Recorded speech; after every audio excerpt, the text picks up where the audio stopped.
neighbor, say, give me space, give me space, give me space.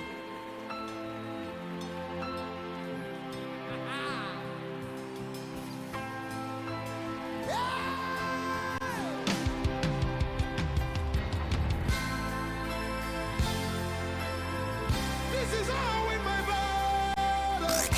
Unleashing the power of relevant breakfast. This is Citi 97. The fragrance of my worship rose up to the Father.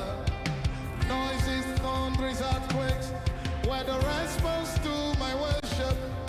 The fragrance of my worship rose up to the Father. Noises, thunders, lightnings were the response to my worship. The fragrance of my worship rose up to the Father.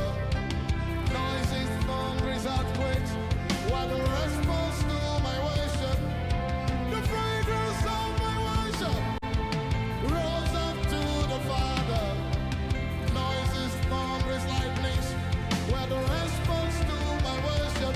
First it was fragrance. This is the Citi Breakfast Then it Show, turned to fire. the city's biggest conversation. My worship is my worship. This is how I win my battle. First it was fragrance, then it turned to fire. Hey, my worship is my. This is how I win my battles. Everybody said the fragrance of my worship rose up to the Father. Noises, thunders, earthquakes were the response to my worship. Hey, fragrance of my worship rose up to the Father. Noises, thunders, lightnings were the response to my worship. The fragrance of my worship rose up to the Father. Noises, thunders, earthquakes were the response to my worship. The fragrance of my worship rose up.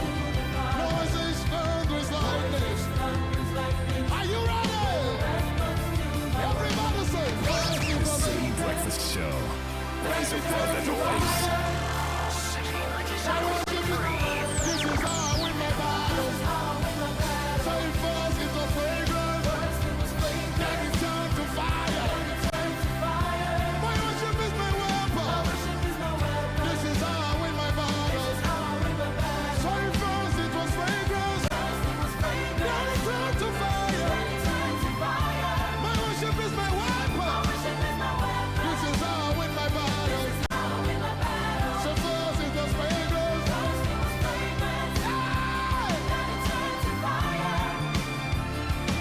This is how I win my battles. Somebody say it again. First it was fragrance.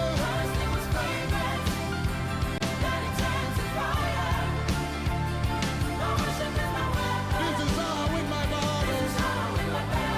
Lift your hands with me.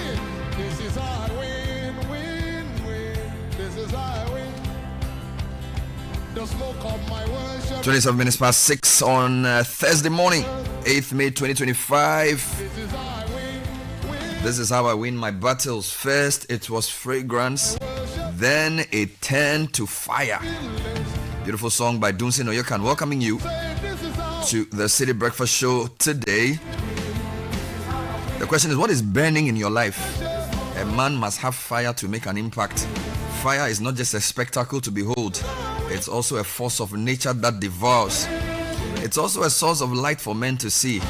So what is burning within you will determine what people see around you. That's the effect you create with your difference. So the point is, you have to burn. Scripture says, for what did you go out to see concerning John? He was a burning and a shining light. I love it. He was a burning and a shining light, which means he did not only give ability to see, he also made people uncomfortable. Because the function of light is to burn the chaff. So if you are going to be impactful in this world, you need to burn. Something must make you incandescent. Yeah. A man who has no passion for anything, you may have great ability but accomplish little. Something should cause you to be stirred up to want to make a difference. Something should make you angry, because oftentimes what makes you angry is a clue to the problem you were created to solve. So anger that sometimes leads to burning is not always bad. So Dunsi Oyukan says, first it was fragrance, then it turned to fire. So what's your weapon?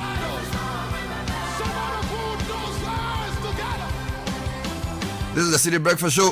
We have many weapons: insights, great questions, interviews, convening power, lots of weapons to deploy as we try to make Ghana work better. So many things to do on the program. Today's newspaper reviews coming up shortly. Business Sense that I just brought to you is sponsored by Access Bank. Faketua Beji Kesia, deposit a minimum of 250 cedis into account. Increase to 500 or more. Qualify for a draw. There are four mini draws and 2 mega draws. Win a share of up to 500,000 cedis in cash. Other amazing prizes. Go to our website accessbankplc.com or call 0800 004400.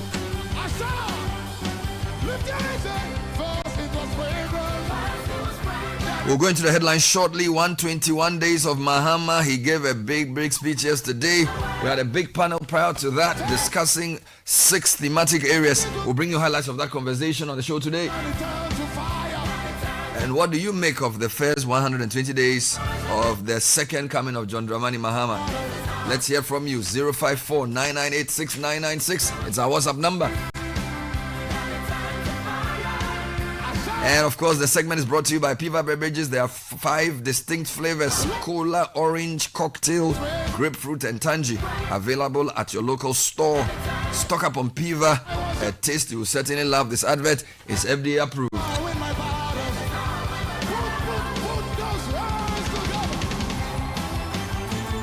Bam, ba-dum. Ba-dum, ba-dum. Ba-dum, ba-dum. Bam, bam, bam, bam. From the dreams of youth to the ambitions of adulthood, wherever you are on that journey, we are here to support you make it better. It's a partnership. Trust in your journey, and we will be with you every step of the way. Let's turn your dreams into reality. Fidelity Bank, we are here with you.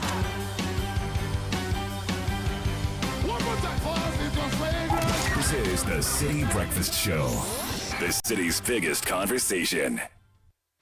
If you have 250 Ghana cedis right now, it can do wonders for you. Chairman, Fabeji, it could turn your tears into joy in the Access Bank Faketua Beji Kesia promo. Madam, Fabeji, it could get you up to 50,000 Ghana cedis cash prize. Business owner, Fabeji, as a student, make transactions with your Access Bank card, and that could get you Spotify and Netflix subscriptions, PS5, iPhone 16 Pro Max, and more. This be out of class senso. Fabeji, you see what 250 Ghana cedis can do for you? And Kasakra. Fabeji, it's the Access Bank Faketua Beji Kesia promo.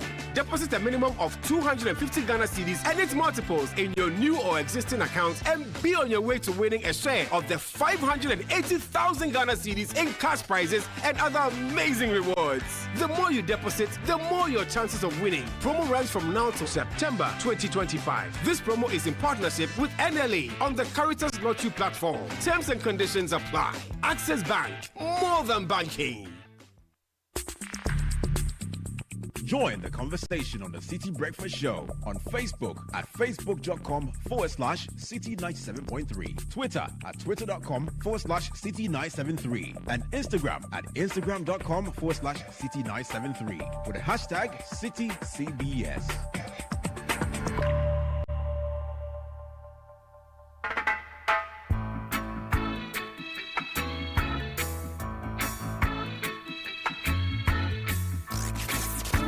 The power of relevant radio. This is Citi 97.3. Don't worry about a thing, 'cause every little thing gonna be alright. Singing, don't worry about a thing, 'cause every little thing gonna be alright. Rise up this morning, smile with the rising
A beautiful sing along.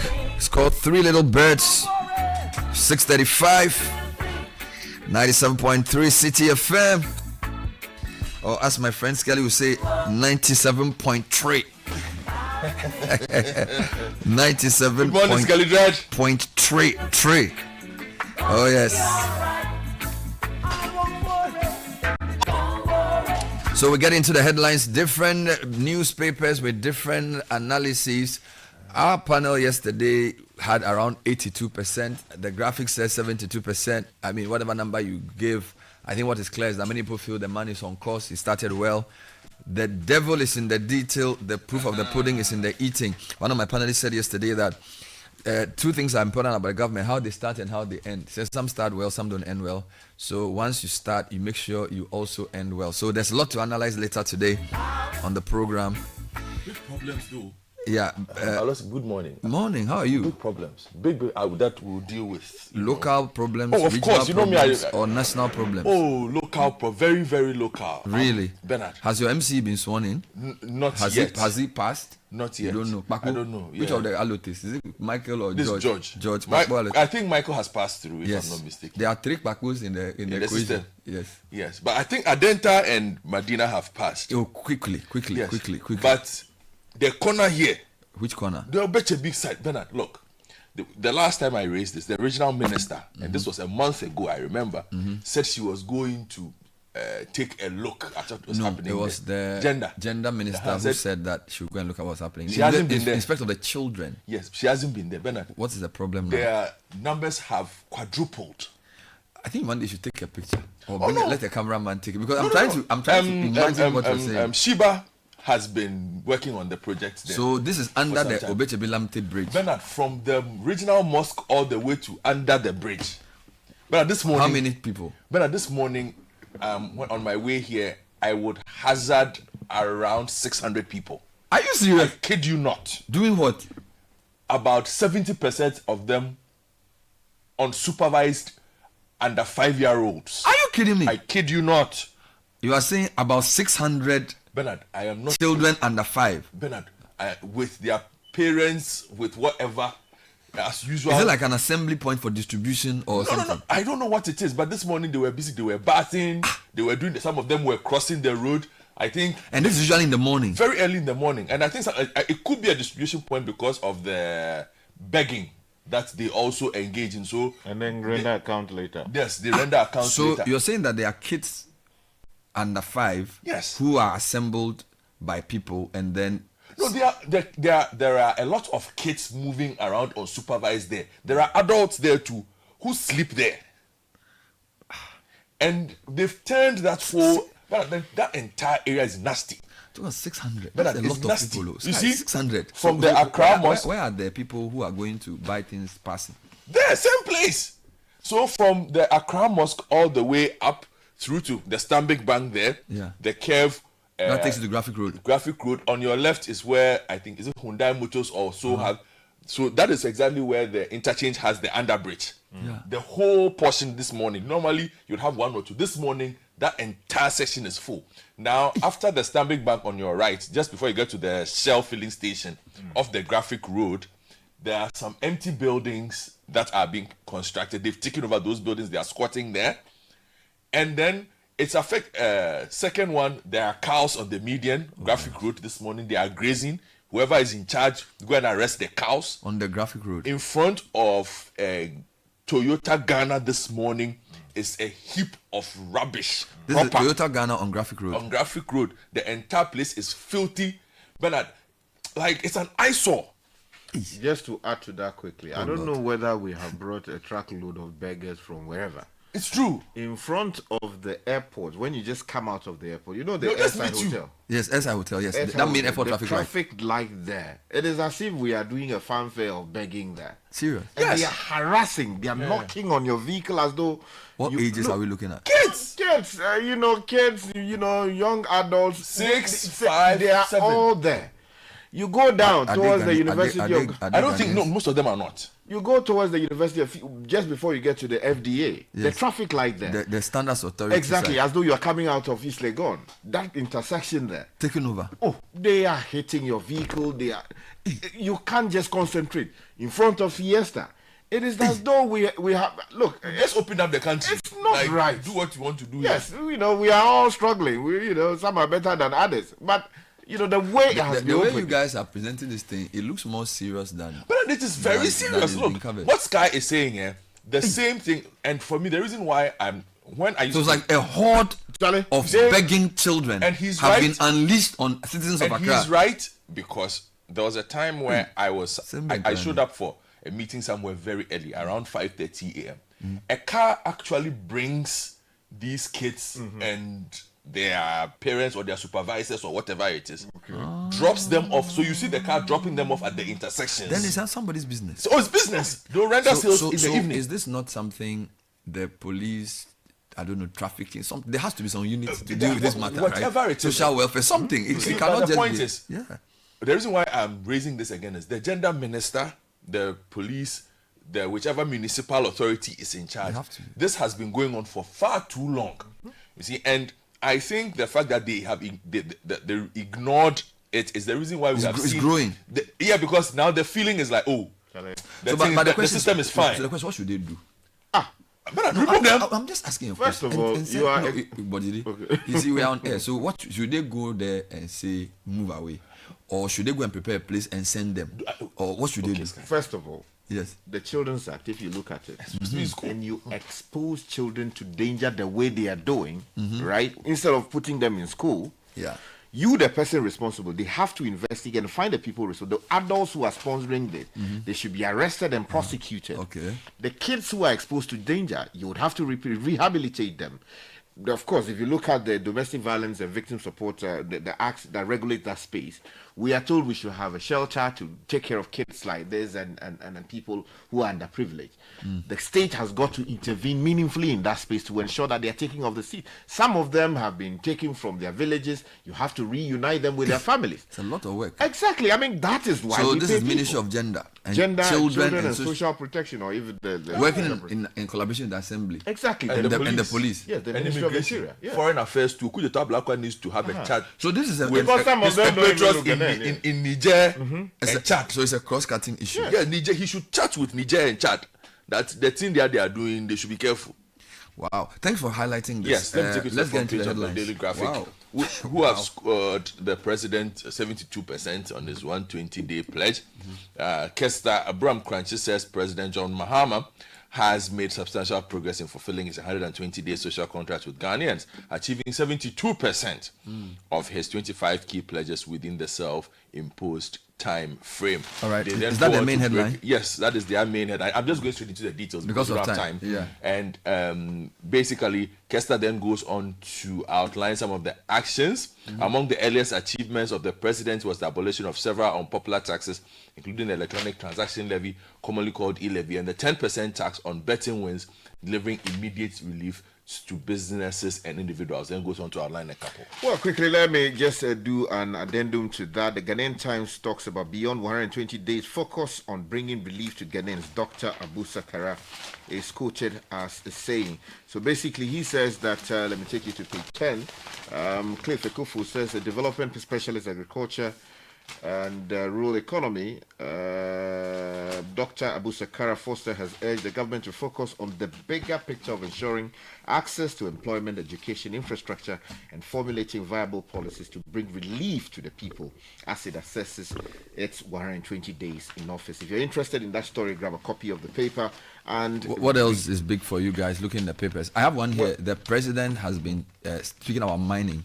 He says he will amend the Mining Act to permanently ban forest mining. Now, this is interesting. So he amended the LI 2462, which people were calling for a repeal of. Now he's saying that following that amendment, now the Mining Act itself, Act 703, will be amended to prohibit mining in Ghana's forest reserves. Maybe that's a different route to achieving the same thing. We'll look at that later. Okay. That's a big headline from citynewsroom.com. Well, there are a number of other stories this morning. Yeah. So let me take you to this one that is claiming that tension is brewing in the GRA. The GRA, as staff demands shake-up. The story is on page 3. Okay, let me take you off of the newspaper. This is the Daily Democrat, and if the Daily Democrat is speaking, you should pay some attention. Now, staff and the Ghana Revenue Authority are expressing growing frustration over the delay in leadership changes at the authority 4 months into the new Mahama-led National Democratic Congress administration. According to sources within the GRA, there is rising tension among staff who believe the current operational and management structure, largely instituted under the previous government, the MPP, remains intact despite change in leadership. They go on to talk about a number of other things. But the fact is that many of these activists and critics are attacking the government because they believe that some people ought not be in office, and yet they are still in office. Kathleen Nadi, for instance, came under fire yesterday from a number of posts, as to what, meanwhile, she's a commissioner. As opposed to, like her term being contaminated with that of the president. So please, let's watch some of these spaces. So this is the Democrat coming to you. Let me take you to the Daily Guide, which features what some would say is the biggest story from last night. Dubois Ahene exposes national security ops MPs fingered. A story by Jibril Abdul Razak says the decision to charge the SWAL Director General of the National Signals Bureau, Kwabena Dubois Ahene, for allegedly stealing state resources has taken a dramatic turn as details have emerged about some sensitive expenditure bordering on national security operations. The embattled businessman, who is currently in Iyoko custody, in his bid to clear himself and others of what he describes as false accusations and the deliberate misrepresentation of facts, has written to the National Security Coordinator to set some records straight. Now, as part of the letter that he wrote, he reveals a total of 1.2 million Ghana cedis paid to the Defense and Interior Committee and the Subsidiary Legislation Committee of Parliament as allowances. Interestingly, the memorandum also details 8.3 million Ghana cedi expenditure in September 2024, marked as elections special ops, support for opposition party, that's communications equipment for election results collation. Also talks about the special operations expenditure summary, also details a total of 5 million Ghana cedis spent in December 2024 on items marked as special ops, logistics vehicles, etc. I think we'll go into this proper when we begin the show. So yes, these are the details. Okay, still talking within the security space. I take you to page 3 of the Ghanaian Times. Cynthia Asampana reporting says that kidnapped Chinese sailors rescued and they have been brought to Ghana. Yesterday there was a press conference by DCOP leader Yako Donko, who is the CID chief, detailing some of the interventions they are making within the space. And the story says the Chinese sailors who were kidnapped during a pirate attack on a registered Ghanaian vessel named Meng King 1 on sea have been rescued in Nigeria and conveyed to Ghana. Again, 4 suspects who have been arrested by the police in connection with the case appeared before the Tema district court in Tema. Now, Deputy Commissioner of Police Lydia Yako Donko, the Director General of the Criminal Investigative Department of the Ghana Police Service, disclosed this at a press conference in Accra. There are a couple of stories attributed to Justice Atuguba, the former Supreme Court judge. So he says GBA finds his voice when NDC is in power. He was interviewed yesterday. Retired Supreme Court Judge Justice William Atuguba has criticized the Ghana Bar Association over his position regarding the president's suspension of the CJ. Atuguba described GBA's activities as repugnant and chastised the umbrella body for Ghana lawyers for being selective in their engagement on national issues. And then, of course, there's a reaction to this from Frank Davis, who also slams Justice Atuguba and says that his descriptions are unfortunate. So it's basically Atuguba was interviewed expressing views on the matter. Frank Davis thinks Atuguba didn't speak well. Now, let's come back to Ghana telecom sector suffers 5,600 cable cuts in 2024.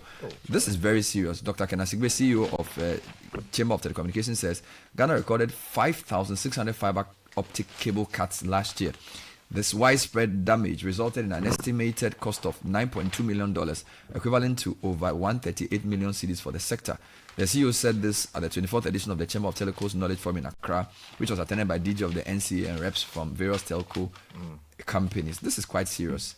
5,600 fiber cuts. Now, he emphasized the significant impact of these disruptions extending beyond the direct financial cost to the telecommunication companies. He mentioned revenue loss and other kinds of effects this type of thing had on the sector. Your DC has it been confirmed? No, okay, then go on. Give me some info. I got also have some info for you. Okay, but we are told that Pakpo Alote. So this is one of the. So Pakpo Alote is AMA. AMA. So this is Ghanaian Times. Yeah, that's right. So page 9, Cecilia Yada Lagba reporting says that Mr. Michael Pakpo Alote has been unanimously confirmed as the Metropolitan Chief Executive of the Accra Metropolitan Assembly. Now he secured 30 votes, representing 100% of the total vote cast by assembly members, and was sworn in by the Greater Accra Regional Minister, Miss Linda Obenewa Akwele Oklu. And he goes on to provide further details of. So he's been confirmed. He's been confirmed. But we're also told that 40 individuals have been nominated for MMDC positions in the Asante region.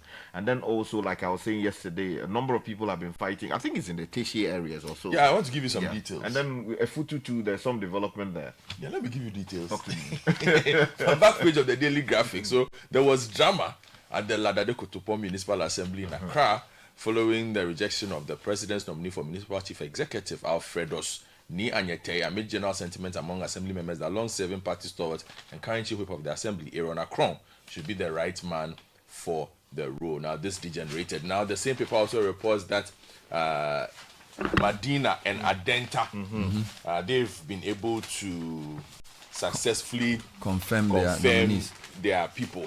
Okay. So you can get a copy of the Daily Graphic this morning and get some details on that particular story. All right, Galamsey fight needs time, cannot be won in a day. Professor Gafaru speaking, and this is in relation to calls for more firm action on illegal mining. A story on Star FM, it says that Professor Abdul Gafaru Abdullah, Associate Professor of Development Politics at UG Business School, has hit back at critics who claim that the administration has failed to fight against illegal mining.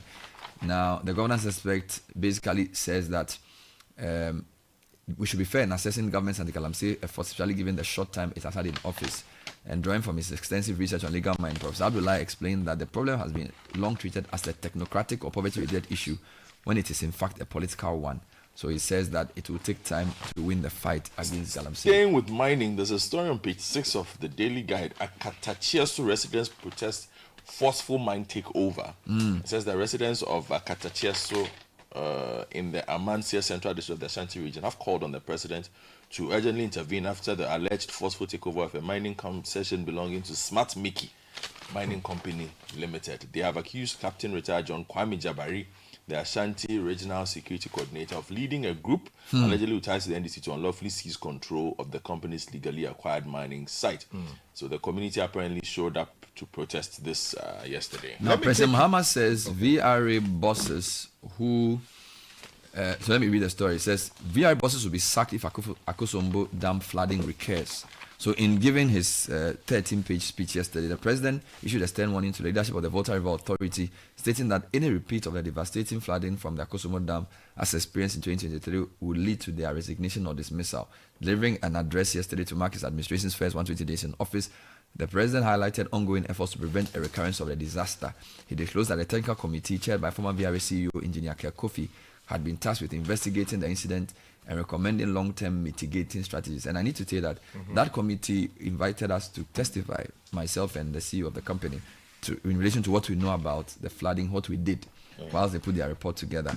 So that the administration has set up a committee chaired by Engineer Kerr Kofi, a former VRA chief executive, and they have recommended strategies to prevent further occurrence, including establishing what is called a controlled spill flood plan and implementing downstream engineering solutions for flood management. And the president stressed the agency of acting on these recommendations without delay. What is not done, though, is that compensation has not yet been given to those who were affected. Well, Bernard, I've been receiving calls regarding what's happening in the premix field area. And it would seem that the fisher folk are complaining about either people are hoarding or they are inflating the cost of premix fuel. Over the last few days, I've received calls like that to that effect, some from the Volta region in particular. But let me draw your attention to a story in the Enquirer for the National Enquirer for today, page 9. It says MPA boss confessed with IGP. Now the story says the Chief Executive Officer of the National Petroleum Authority, Mr. Godwin Kujo, Tamaklo, has urged the Inspector General of Police, Christian Tete Yahunu, to collaborate with the MPA to curb the menace of fuel diversions in the downstream petroleum sector.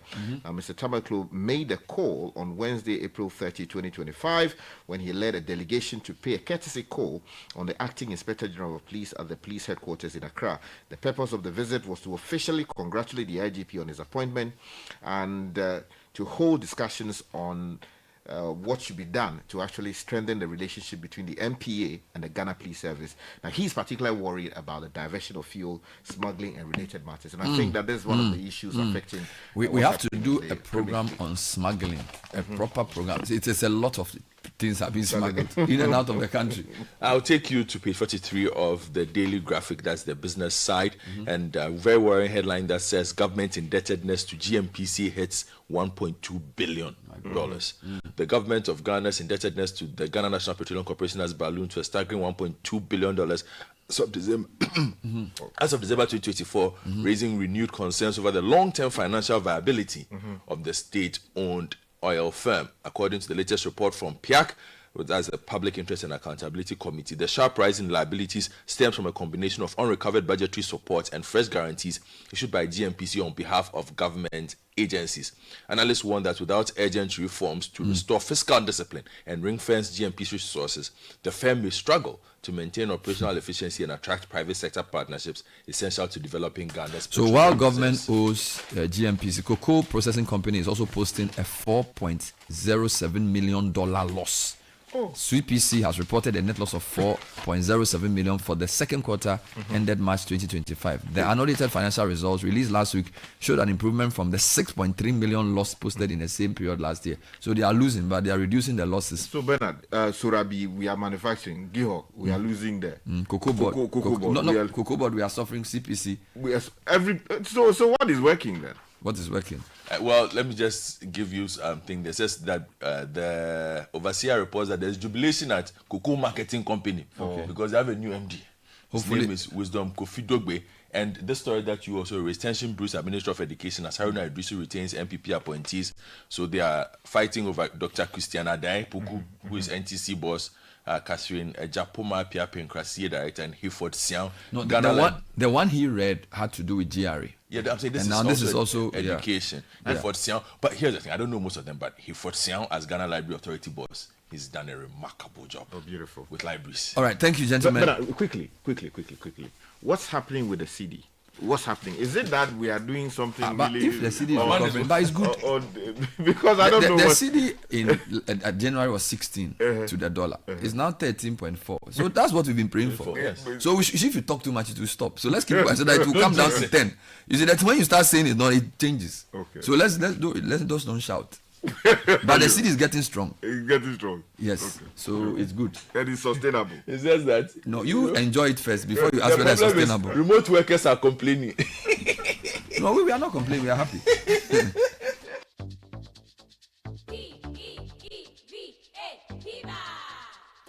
Looking for a burst of flavor in every sip? Discover the refreshing taste of Piva beverages. Enjoy the classic Piva Cola flavor, perfect fit anytime. How about a fruity adventure? Try our delightful Piva orange fruit drink packed with recognized citrus flavor. Craving something exotic? Our Piva cocktail fruit drink brings the tropics to you. For a sweet and juicy treat, grab our grapefruit drink and don't miss out on the refreshing Piva Tangerine fruit drink, bursting with tangerine flavor. Piva Cola, Piva Orange, Piva Cocktail, Piva Grape, Piva Tangerine. Grab yours today. Available now at your local store. Call us on 055 00 32231. Piva, a taste you love. This advert is FDA approved. P for Piva.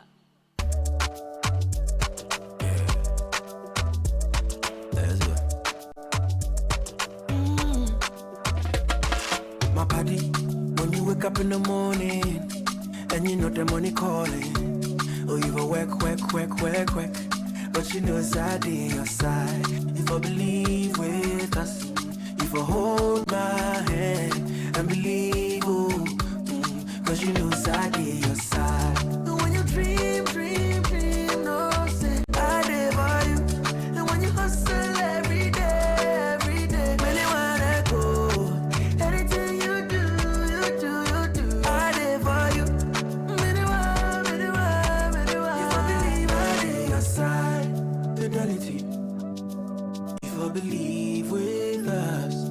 fidelity. Oh, if I know I lay your side, fidelity. Oh, jump on now. Go. Ah, go me. Now, what time will you come back where I don't hear the sound of your car? Why you buy new car? No, I don't change my car. It be the same, right? It be the fuel way I change. Way one shouts it. Ever since I started using the all-new Excellium Premium Fuel, fortified with 3-in-1 action. Oh, Joe, now my car they run like electric car. No, it's so. This is the type of fuel where they want to. Because now engine they cost. Where they want for way if I buy it, it go protect my engine. And with the small way I buy, I go drive, sir. Absolutely. It's like strapping a turbocharger to your engine and giving it a protector. And what they bust my mind, Seth, be the 3-in-1 action, no? Excellium, they prevent up to 99% of deposit. It be anti-wear, some be anti-corrosion. Won't pay when I open them. Hey, so where can I find this magical fuel? Just head over to any Total Energy service station and your car will thank you. Hey, then make a finish my gobe fast, then rush go Total Energies. My friend, but why your hand my gobe inside? I give you info. Make a fill the gobe too small. Go. Excellium is designed to protect your car engine, decrease fuel consumption, and lower CO2 emissions. Don't say fuel, say Excellium. Choose Excellium, choose quality. This is the City Breakfast Show, the city's biggest conversation. City Business News is next with Nila Tilate. Good morning. Good morning, Bernard. Good morning to you listening to the breakfast edition of City Business News. It's brought to you by MTN, Goil and EcoBank. Coming up, economic analysts demand targeted sector reforms to sustain President Mahama's early gains of economic stability. We have more from Channel 1 TV's panel discussion on the president 120 days in office. Also, global food prices projected to fall for second year running with expected stabilization in 2026. Plus, commuters reel under high transport costs despite marginal declines in inflation as structural fares continue to contribute to the rate outlook.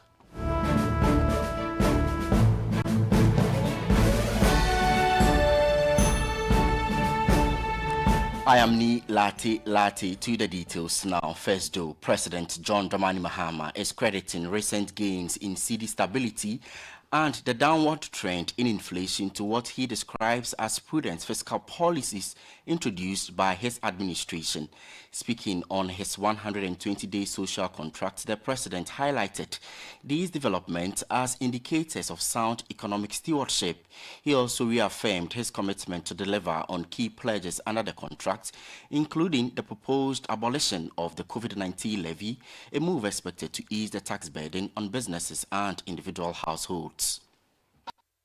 Implementing major tax reforms, overhauling the public financial management system, strengthening expenditure controls, promoting strict fiscal discipline on the part of government, and aggressively pursuing inclusive growth. The implementation of these recommendations has begun to yield results. The amendment also allows for the establishment of an independent fiscal council to monitor the government's adherence to the fiscal rules. An amendment of the Public Procurement Act has also been passed. As a value-added tax, we have agreed with our multilateral partners to include it in our overall VAT rationalization exercise that is scheduled for September this year. You heard President John Dramani Mahama there. Now, economic, trade and agribusiness analysts are pushing for deliberate policy reforms and targeted sector investment to sustain early gains from the first 120 days of the Mahama administration. They cite the removal of some taxes, consistent easing in inflation, and a stronger cedi as bold steps that have boosted business confidence and improved the investment climate. For them, these indicators also point to a deliberate fiscal and monetary strategy to restore stability after a prolonged economic turbulence. Daniel Ojo-Mensah has more in the following report. During a panel discussion on Channel 1 TV, which assessed the 120-day social contract of the John Dramani Mahama administration, Associate Professor with the University of Ghana Business School, Ejapon Chechedakun, stressed the government's efforts in streamlining revenue sources and controlling expenditure alongside improvements in inflation and foreign exchange rates as encouraging signs for the economy. However, she cautioned against complacency, citing concerns over the recent decline in Treasury bill rates. To send some signal that he's trying to carry out fiscal reforms, and that would bring confidence into the economy and affect many more macroeconomic variables in the economy. But I look at what is happening with the Treasury bill rate currently. It tells us that he has reduced his borrowing, or the government is reducing its borrowing domestically. Of course, we've been shut out of the external market, the ICM. We've been shut out of it. And so once the Treasury bill rate reduced drastically, it sends a signal that he's reducing his borrowing appetite. My only problem with that was that I thought it should have been done slowly. Managing partner at Confidant, Michael Cotto, noted that the government's commitment to its policies has significantly enhanced business confidence. So if you look at the state of the macroeconomy in the last 120 days, you can ask business people whether the trajectory, the macroeconomic trajectory, has restored some level of business confidence, because you need to start from there. Agricultural research scientist Professor Ruja Canton urged the government to broaden its investment in crops beyond cocoa, which he said traditionally receives the most attention. He also stressed the need to develop an effective agricultural mechanization system. If you ask Ghanaians to prioritize agriculture, we've been doing it year in, year out. Cocoa doesn't even get to the place of number 15. But yet cocoa is given so special. In fact, cocoa with this attention is far better than all the other crops. Who eats cocoa overnight? You heard agricultural research scientist Professor Roger Canton ending that report filed by my colleague Daniel Odro Mensah. Now, Ghanaian households continue to grapple with high transportation costs despite a marginal drop in the country's overall inflation rate for April 2025. Although the year-on-year inflation rate declined to 21.2% in April from the 22.4% recorded in March, the core cost drivers for households remain firmly rooted in essential goods and services. Topping the list of the top 20 contributors to inflation was bars and trotro fares under the non-food category, which came with a weight of 5.5. Speaking at a press conference, the government statistician Dr. Alassane Idrisu outlined some recommendations for both households and businesses. In terms of recommendations, we would like to highlight that for households, they should continue to manage expenditures cautiously and remain responsive to changes in price of items such as food and transport, as we saw in the data, which have shown volatility. And then for businesses, we would recommend that they should continue to take advantage of the easing cost pressures we are seeing to rebuild margins or provide price relief to consumers, especially in sectors that are heavily reliant on transport and imported goods, such as food and restaurant and accommodation services. Now for government, we would like to strongly recommend that we are seeing some macroeconomic stabilization, and there's a need to sustain this macroeconomic stabilization. And measures to sustain this is important, which we believe, when it is done, it will reinforce the downward inflation trend we are seeing. Dr. Alassane Idrisu is government statistician. Now, global food prices are forecast to fall by 7% in 2025, marking a second straight year of decline. This is according to the World Bank's latest commodity market outlook. The drop is largely driven by a sharp 29% fall in rice prices, stemming from increased global supply and eased export restrictions, particularly in India, which is set to boost output by 5%. Grain prices are also expected to fall 11%, leading to decline across all major food categories. Despite the short-term downturn, rice prices are projected to stabilize in 2026 as both global supply and demand are anticipated to rise in parallel. Now, the Bank of Ghana is calling on financial institutions to deepen their investment in internal cybersecurity systems, stressing that institutional diligence remains essential despite sector-wide defenses like the Financial Industry Command Security Operations Center. Speaking at the FICSOC Stakeholder Engagement, First Deputy Governor of the Bank of Ghana, Dr. Zakari Mumuni, said the growing complexity and frequency of cybersecurity threats make it imperative for banks and other financial institutions to strengthen their individual cyber infrastructure. The Cybersecurity Authority has formally designated the Bank of Ghana as the Sectoral Computer Emergency Response Team, CERT lead for the financial industry. This designation is not just a title, it is a responsibility. As a sector rich in critical information infrastructure, The financial industry demands deeper collaboration to understand evolving threat patterns. Dr. Zachary Mumuni is first deputy governor of the Bank of Ghana. Now, a candidate for the presidency of the African Development Bank, Dr. Citi Outa, is advocating for bold partnerships and more diverse funding sources as Africa faces a growing shortfall in development financing. He notes that while the AFDB currently disburses between $10 billion annually, this amount falls far short of the continent's infrastructure financing needs, which is estimated at over $100 billion per year. Netele Ajau has more in the following report.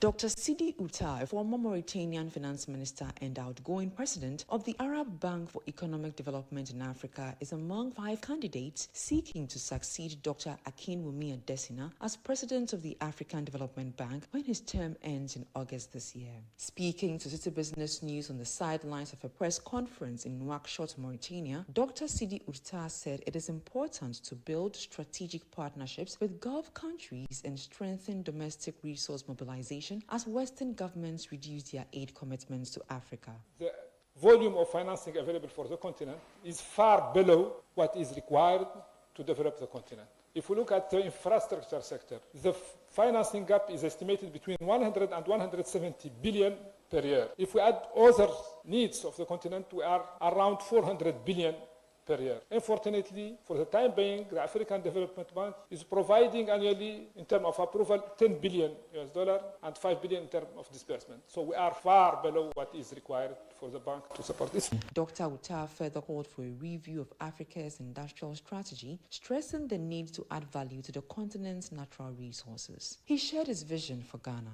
Ghana is an amazing country with a huge potential of development, and Ghana has been very successful in many areas, and of course the African Development Bank will support the economic development of Ghana, particularly to help in processing the cocoa and creating more value addition for cocoa in Ghana, but also contributing to the development of the infrastructure of the country, enabling the country to develop its industry and its agriculture sector, and of course the services. That was Dr. Citi Outa, a candidate for the presidency of the African Development Bank, ending that report by Netele Ajau from Mauritania. On the currency markets, the dollar trading at 13 cedis 60 pesos, the British pound at 20 cedis 50 pesos, that of the euro going for 16 cedis 90 pesos. That will be it for the breakfast edition of Citi Business News, brought to you by MTN, Goil and EcoBank. There is more business news on citinewsroom.com/business. I'm Ni Latte. Do have a good business day. Charlie, where are you? Boss man, I'm at the bank. Really? But your car is in front of your house. Bro, my bank on my phone, Charlie. Oh, how? EcoBank, bro. With EcoBank mobile app, I can do everything, anywhere, anytime. Listen, I just checked my account balance, paid Ahmed's school fees, and sent money to my grandma at Walwale. Oh, wow. Wow. Masa, just download the EcoBank mobile app from the Google Play Store or the App Store, or dial *770# and be your own bank manager. Manager. Whether to pay bills or fees, to check account statements, send money across Ghana, abroad, and more, EcoBank mobile app has got it covered. EcoBank Mobile, making everyday people live everyday lives the EcoBank way. EcoBank, the Pan-African bank.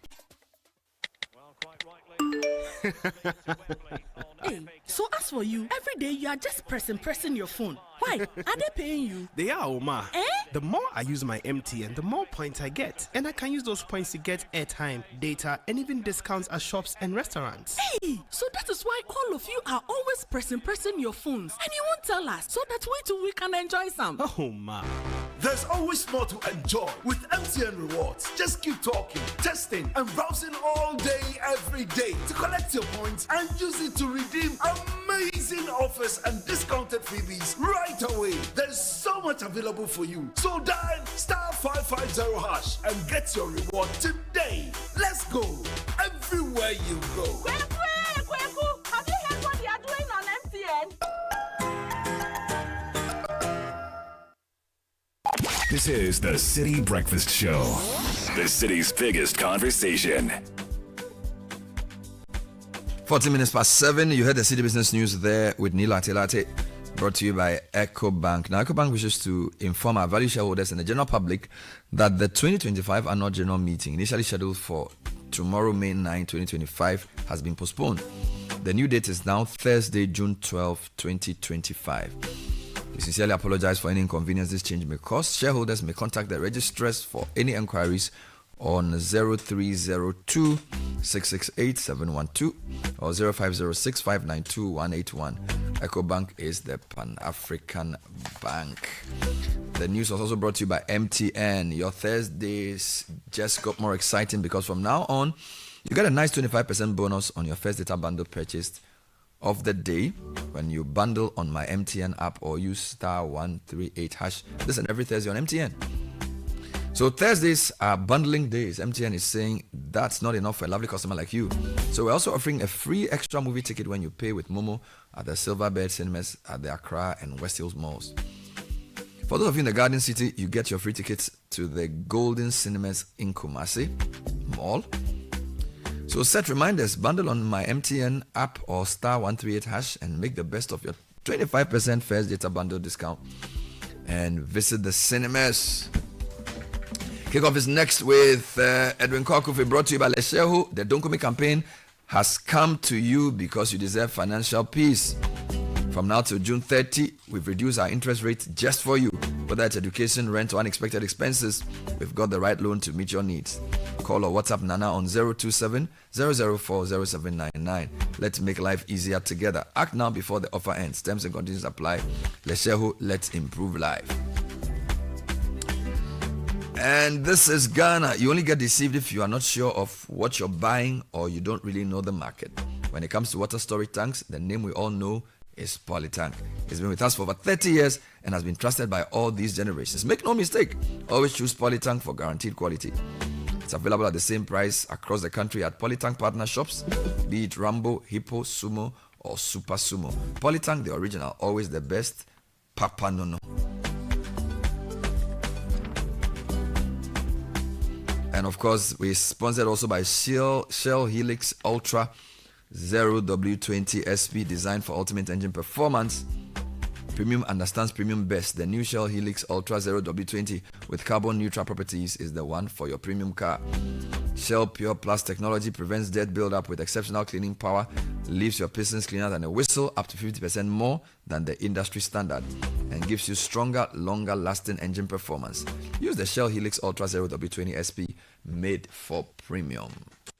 And Paris Saint-Germain are into the final of the Champions League for only the second time in their history.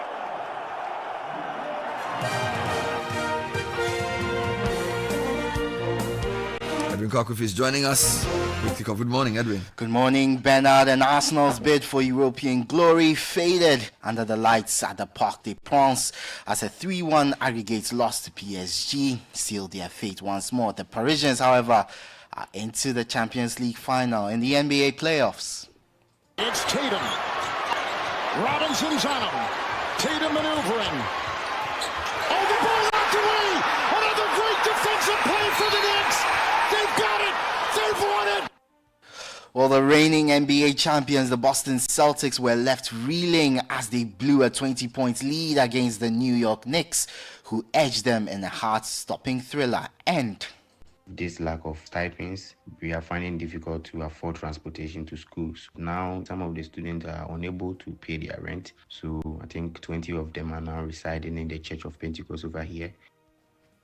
Well, Morocco's under-20 team puts on a commanding display, dismantling Tunisia 3-1 in a thrilling encounter. We've got the latest from the AFCON under-20 tournament with fresh updates from the Ghana Premier League and the biggest stories in women's football.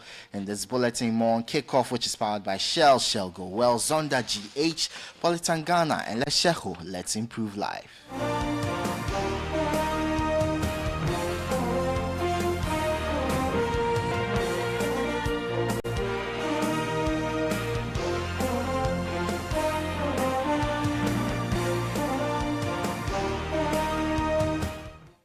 Let's start from the Ghana Premier League, and the brand's manager of Nations FC, Kennedy Boadja Sante, or Ansa, says there's no secret to their impressive run in the league. and says it's all about hard work and the God factor. He emphasized that the team's focus is on taking it one game at a time as they continue their journey. If you ask me, there's no special reason. It's just hard work, careful planning, and then the God factor. Okay. So, like I was saying, it's careful planning and then putting the right strategies in place, and ensuring that whatever we set out to do, we'll be able to execute it each match at a time. So basically, we just take it one game at a time. That's it behind that. Well, he also added that the team is in a better position to lift the trophy this season. After coming close last year but falling short, he believes they've learned valuable lessons and are now putting those lessons into practice to secure the win this time around. Oh, yeah. I think last season was just a learning curve for all of us. So last season, I just come from Division 1, and we needed to bid our time to also learn and to also be in a good for the Ghana Premier League. Yes. If we had won the league last season, yes, it would have been a bonus for us. But whatever position we placed, I think we placed something to 8 last season. But for this season, I would say that we've learned our lessons. We put in place the right mechanisms, the right strategies as we need to achieve whatever we set out for ourselves for the season. So whatever happened last season, it's something we put behind us. We believe that for this season, we have learned our lessons pretty well. And we have the capacity, we have the players, we have the strategies we need to lift That was the branch manager of Ghana Premier League leaders Nations FC, Kennedy Boaje Ansah. Let's move on to the Women's FA Cup. And the head coach of Faith Ladies, Francis Mauto, says the road from the preliminary stage of the Women's FA Cup has been anything but easy. He admits it's been a challenging journey, but he believes his side will hit top form when it matters most. The journey has been, let me say, a difficult one, but whether you like it or not, if you have understanding in life that life you face at a point, you'll be faced with challenges, you may go down, you may rise and stuff. All those things give you opportunity for you to learn from. And when we came into the Premier League, all of you saw our performance and stuff. Today, somebody say we have been asked to go and regroup and do something right and come back, the Premier. But ahead of the match coming Sunday, definitely we are not taking it for granted. We know Jonina has been a force to reckon with. Their energy level, they are very aggressive. And for me, because we've been taking all match one after the other, we will do the same thing to the match ahead of the FA final. Francis Mauto is the head coach of Faith Ladies. In yesterday's games at the Under-20 AFCON, Morocco thrashed Tunisia by 3-1, while Nigeria were held to a 2-2 draw by Kenya. Today, Senegal faced DR Congo at 3 p.m. And at the same time, Ghana's Black Satellites take on the Central African Republic. Head coach Desmond Ofei admits the game won't be easy, especially with everyone eyeing a spot and an Under-20 World Cup, but he's confident his side will rise to the occasion and win the game. No, I think our goal is the same as everybody in this tournament, is try and qualify to the World Cup. So we take it game by game, and then so we have to do our homework again against the Central African Republic. It's not going to be easy, but we'll try and scale through and see what happens after. That was the head coach of Ghana's Black Satellites, Desmond Ofei. Now let's head to the UEFA Champions League.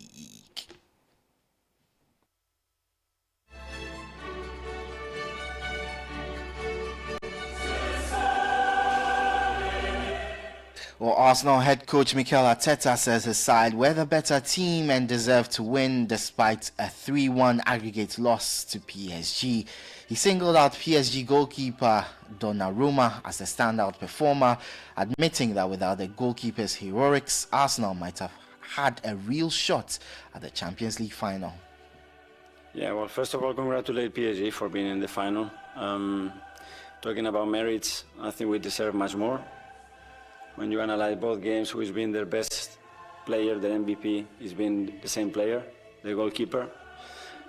And the Champions League is decided in the boxes, and he's won the game for them, because obviously today, after 20 minutes, and what happened in London as well, the result should have been very different. So I can take a lot of positives, and I'm very proud of the team.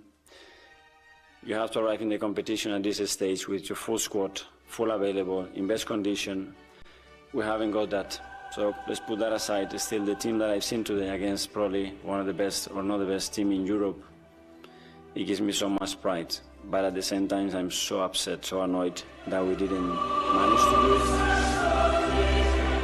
That was Arsenal boss Mikel Arteta. Well, PSG president Nasser Al-Khelaifi says the journey to the Champions League final has been stressful and nerve-wracking from the group stages. But he says he's always had the confidence in the team, which turned out beautifully.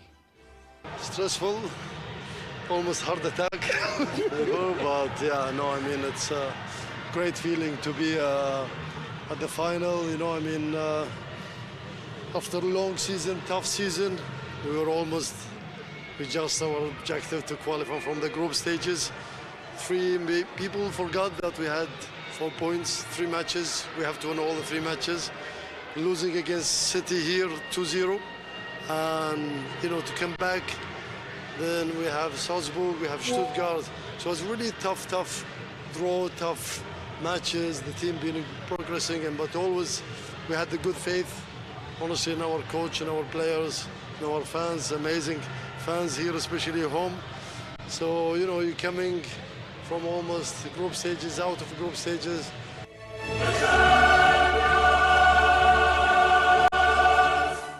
You heard from PSG president Nasser Al-Khelaifi. To the Europa League now, and Manchester United face Athletic Bilbao tonight at 7 p.m. with a comfortable 3-0 aggregate lead. At the same time, Bodo Glimt take on Tottenham in what promises to be another thrilling Europa League clash, with Spurs taking a 3-1 lead into the game. And Manchester United head coach Ruben Amorim says that if United win the Europa League, they'll go down as the worst team to ever do so, pointing to their disappointing league form. Still, he's focused on building a better side for next season. And if you look to Premier League, I think we are the worst. Since I arrived, we are the worst team in terms of the results in Premier League. That is my idea. In the end of this season, we can be the worst team in Premier League in history with a European title. So we will not change nothing. We know that this season was really disappointed for everybody. Nothing is going to change. So in that moment, sometimes I have to think a little bit more, but I felt that, and I still feel that this season was the worst in the, I don't know in history, but for sure in the last, 50 years, I don't know. I have no idea. The thoughts of Manchester United boss Ruben Amorim. In the NBA, the Oklahoma City Thunder beat the Denver Nuggets 149-106 to level the series at 1-1 in the Western Conference semifinals. In the East, the Celtics again blew a 20-point lead against the New York Knicks to lose 91-90. That series is led by the New York Knicks 2-0. And that's the latest in the world of sports. For more on all these stories, visit citysportsonline.com. Kickoff is powered by Shell. Shell Go Well, Politangana, Zonda GH, and Leshehu. Let's improve life. I am Edwin Kwakofi. The City Breakfast Show with Bernard Avle continues.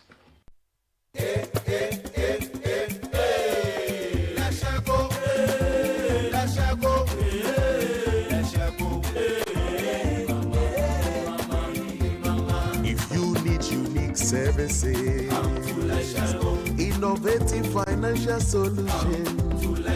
We deliver on our promise, cause we are number one. Let's share go, we improve your life. Let's share go.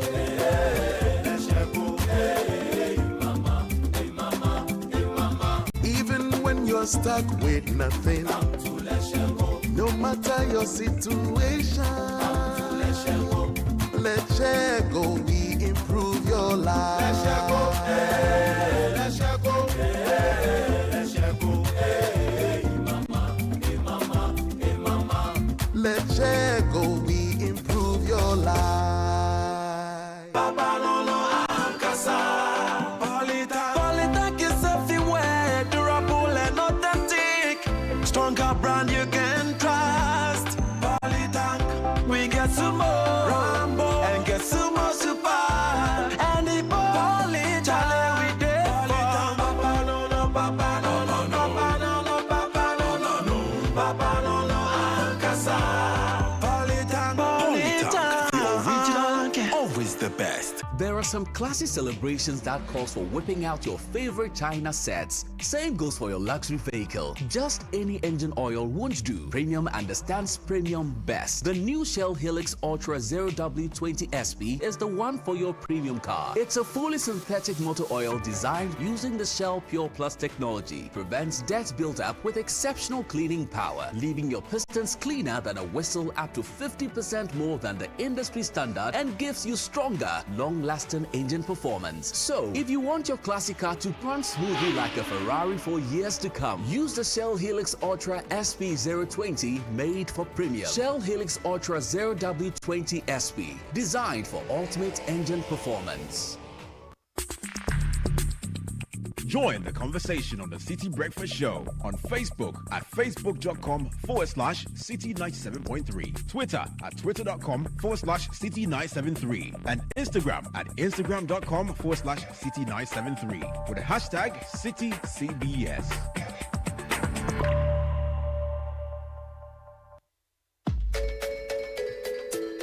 When the pain is too much, don't know what else to do. So hunam ya wuya, no wunya wunya. Rapping all, we'll take the pain away. Rapping all, bema wuya unajai. Rapinol is what you need. Rapinol will relieve you of all aches and pain in your body. Rheumatic pain, menstrual pain, body pain, toothaches, and other feverish conditions. Rapinol is a quality product from Danex Itin Starwin PLC. If symptoms persist after 48 hours, consult a physician. Not suitable for children below 16 years old, asthmatic, and ulcer patients. This advert is FDA approved. At Phoenix Insurance, we make the unpredictable predictable and the uncertain certain with our range of products, including motor insurance, fire insurance, engineering insurance, marine insurance, accident insurances, and all types of bonds. We have you covered. We also support you with risk management advice to enable you stay focused on your business. Take a policy with Phoenix Insurance today. We help you rise from adversity stronger and more secure. Contact us on 0302-246319 or 0302-246644. Phoenix Insurance, a delightful service experience delivered with wisdom. When I was young, me and my mama had beef, 17 years old. This Mother's Day on 97.3 City FM, we invite you to honor the woman who gave you everything with words that mean everything. Choose a scripture that illustrates the inspirational role which your mother has played in your life. Then, in a maximum of 100 words, tell us why you chose it. Send your scripture to 0549 986 996 with the hashtag #ScriptureForMama. Include your name, location, and full contact details. Mama's name, Mama's location, and phone number. The most touching entries will be shared live on Brunch in the City and Traffic Avenue on 97.3 City FM. And Mama could win a beautiful gift from us. Let your sacred words rise in honor of the woman who molded you. A Scripture for Mama. This Mother's Day only on 97.3 City FM. A Scripture for Mama promotion is powered by 97.3 City FM with support from Channel 1 TV and proudly sponsored by GTP, Vert du Venet, and Evivi Foods. Dear Mama.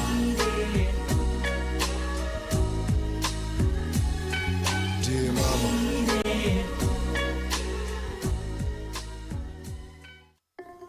dear mom, especially on a Mother's Day. This awesome galaxy has got sons and daughters lining up with the greatest presents for all mothers. It's their season. Give mom the day she deserves. Yes, there is awesome magic in the air. One for you, one for mom, all from Galaxy. Enter any Samsung shop and grab your Samsung Galaxy S25 series, S24 FE, Z Fold 6 or Z Flip 6 and get a free phone for your mother this 5th May to 11th May. Yes, you heard it right. We call it one for you, one for mom, all from Galaxy. The one for mom is actually free. Don't be left out. It's a 6-day promo. This promo runs from 5th May to 11th May. Terms and conditions apply. One for you, one for mom, all from Galaxy.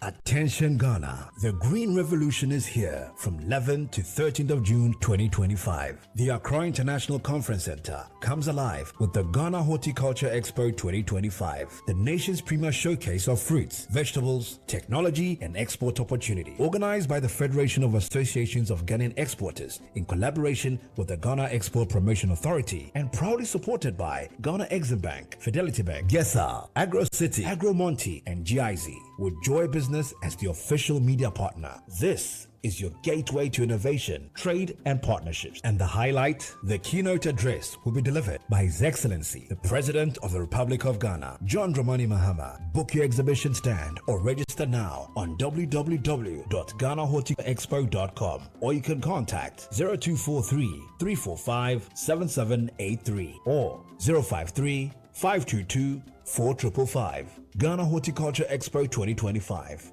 Growing Ghana, exporting excellence.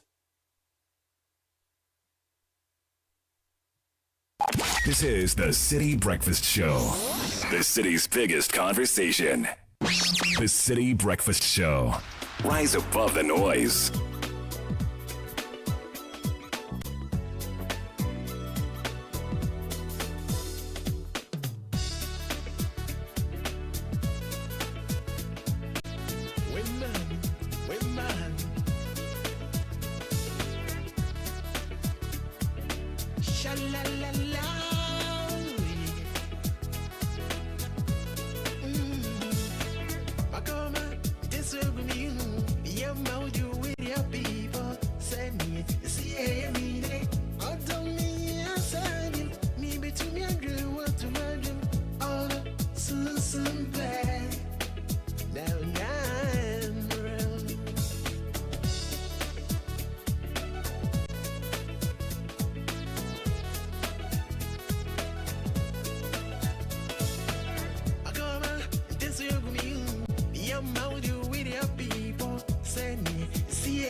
.39 City Breakfast Show is the 8th day of May, the best month of the year, and we join a few people celebrate their birthdays. We have some very heartening updates for you. So I just want to play something. So the way Godfred came in today with the whole conversation about beggars, sometimes it's important to do this because as I speak to you, yesterday the first message I read on the newspaper review, we're not here, Sky was here, was about a man who had his power. The 7 weeks. Yes, 7 weeks power fluctuation.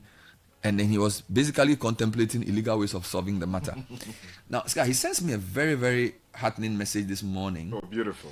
That immediately after the show, he got a call from Mr. Ayiku from the ECG. And then he got a call from the district engineer. Then he also got a call from the district manager. So that's number one. Then number two, the district engineer came to the neighborhood and spent all afternoon on the case. And then assured him that for the 20% of houses, they said 20% of the houses in that area had a problem. This is, for those who are just tuning in, yesterday a listener sent me a text message complaining that for people who live in the Akotoshi area under the Ajenkotoku area, about 20% of them had low power problems for the past 7 weeks and it's not been solved. So district engineer goes there, spends the whole afternoon there, solves the problem. District manager also calls and advises that he monitors the situation till evening and morning. Then the head of communication, Mr. Iku, also calls to check on him when he got back home. So he goes to bed and sends me a message around 9 p.m. that the light is still on for the first time in a long time. This morning he sends me a message again, says, Bernard, the lights are still on. So from yesterday early evening that they went there, or that they finished the work, because they went there after we did the show, up till now the light is still on. So we are hoping that let's allow for 24 hours. And the current is powerful. So let's wait till today is what, that one day after, right? So let's wait till this evening. If the fluctuation stops, we know they've solved the problem, and then we'll thank ECG for being very prompt in the. And usually we pick these matters to put up because it's not just one person. This affected a lot of people, and therefore we chose to give it the prime of place because we believe that sometimes ECG may not know. Yes. And the other thing is that people at the call center may not have all the information. So this is very important. So Mr. Iku and your team at ECG, your district manager, thank you for now. Let's wait till tomorrow morning and then we'll see how it goes. Now let me do a few quick birthday requests and I'll push into a couple of quick matters. Happy birthday greetings to Derek Amanfo of the Risk Advisory Department of Deloitte, Hilary Ayele Foley of the Audit Department, and Edward Obo Sapong of the Financial Advisory Department. Belated birthday blessings to Sherif Issa of the Risk Advisory Department, all from your country managing partner, Daniel Kojo Usu, and all staff of Deloitte. Bena, please wish my BFF a happy birthday. Happy 50th birthday to her ladyship, Enyunam Adinyra. God bless your new age, more wisdom and countless blessings. Wishing a joyful birthday celebration to my wonderful friend, Pearl Adjoa Gold from Adenta. May this special day be filled with laughter, love, and memorable moments that she cherishes forever. From Rita FNB. Happy birthday to Dr. Joyce Linakusio Esiming Dame, Senior Lecturer and Infectious Disease Physician, University of Ghana Medical School, College of Health Sciences. Senior Lecturer in... Yeah, I read this already, yeah. And... she's also an infectious disease physician at University of Ghana Medical School, College of Health Sciences, Kolebu. This is from Kofi Chemating to Dr. Joycelyn Akosia Esimeng Dame. To our sweetest little princess and the latest three-nager in town, Eira Adubia Jandu, 3 years old today. Where did the time go? God bless you immensely, our superstar. Your big brother Edem and your big sister MFA adore you. Mommy Otims and Daddy Gesh treasure you, but Christ loves you the most of all. May your days be as beautiful as you are. Eira Edubia Jandu. Give me a couple more seconds. To my radiant Susan Aku. Happy 40th birthday. It feels like only yesterday our incredible journey began, and now we are here celebrating this magnificent milestone. My heart overflows with gratitude for the beautiful family we've built together today, and every day shines with your brilliance. Happy birthday, my love. The most extraordinary chapters are still ahead. Elom Agbemenya, aka Mr. Wu, to his radiant Susan Aku. Quick update. Temamoto roundabout leading to Harbour needs help. Lots of traffic. I got this message at 7:11. Don't know if the situation has improved. Temamoto roundabout leading to the harbour. Quick reaction to what you said. Bernard, the Ministry of Gender has to take bold steps. Kids and their mothers on the streets right in front of the international airport begging for alms, at the same time littering the streets. It looks disgraceful as authorities are not paying attention to them. Most of these children, I learned, have been trafficked to Ghana for the alms begging business. I would be glad if the social welfare, police and child rights agencies pay attention to this manage. This is from a listener, emphasizing the point you made. Yeah, and I heard from my good friend at the Daily Graphic who has done some good work on this, Timothy Nyangbe. And let me just read a paragraph, which is a quotation from the Chief Director of the Ministry of Gender, Children and Social Protection. I don't know if she still is, Dr. Afisa Zakaria. Because Timothy did a feature on this particular problem. Don't forget also that Hafiz Tijani, Ashanti Regional Reporter, did a feature on this in Kumasi. And the Nigerian consulate actually intervened to repatriate some of those kids back to Niger. Similar here. According to Hafiz, after that story was done, they moved in and moved their children. But it looks like they've come back. Yeah. So let me give you. So it's also happening in Kumasi. Yes. It's not just an Accra issue. Good. So according to the Chief Director of the Ministry of Gender, Children and Social Protection, Dr. Afisa Zakaria, although there had been a comprehensive strategy to get all beggars and children off the street, the foreigners are particularly difficult to handle. Quote, many of them are from Niger. So our ministry has been collaborating with the Nigerian embassy to repatriate them. But it is a complicated issue because the more the embassy sends some of the people home, the more others come into the country. Now, the official in charge of migration there, Ms. Abna Anobia Asari, blamed the hundreds of foreigners who are on a begging spree on the streets on irregular migration. These people are seen as irregular migrants because they use unapproved routes to enter the country, are undocumented. They do not even know their destination or are using Ghana as a transit country to their destination. Then goes on to talk about Article 2.1 of the ECOWAS Protocol, dubbed General Principles on Movement of Persons, Residents and Establishment.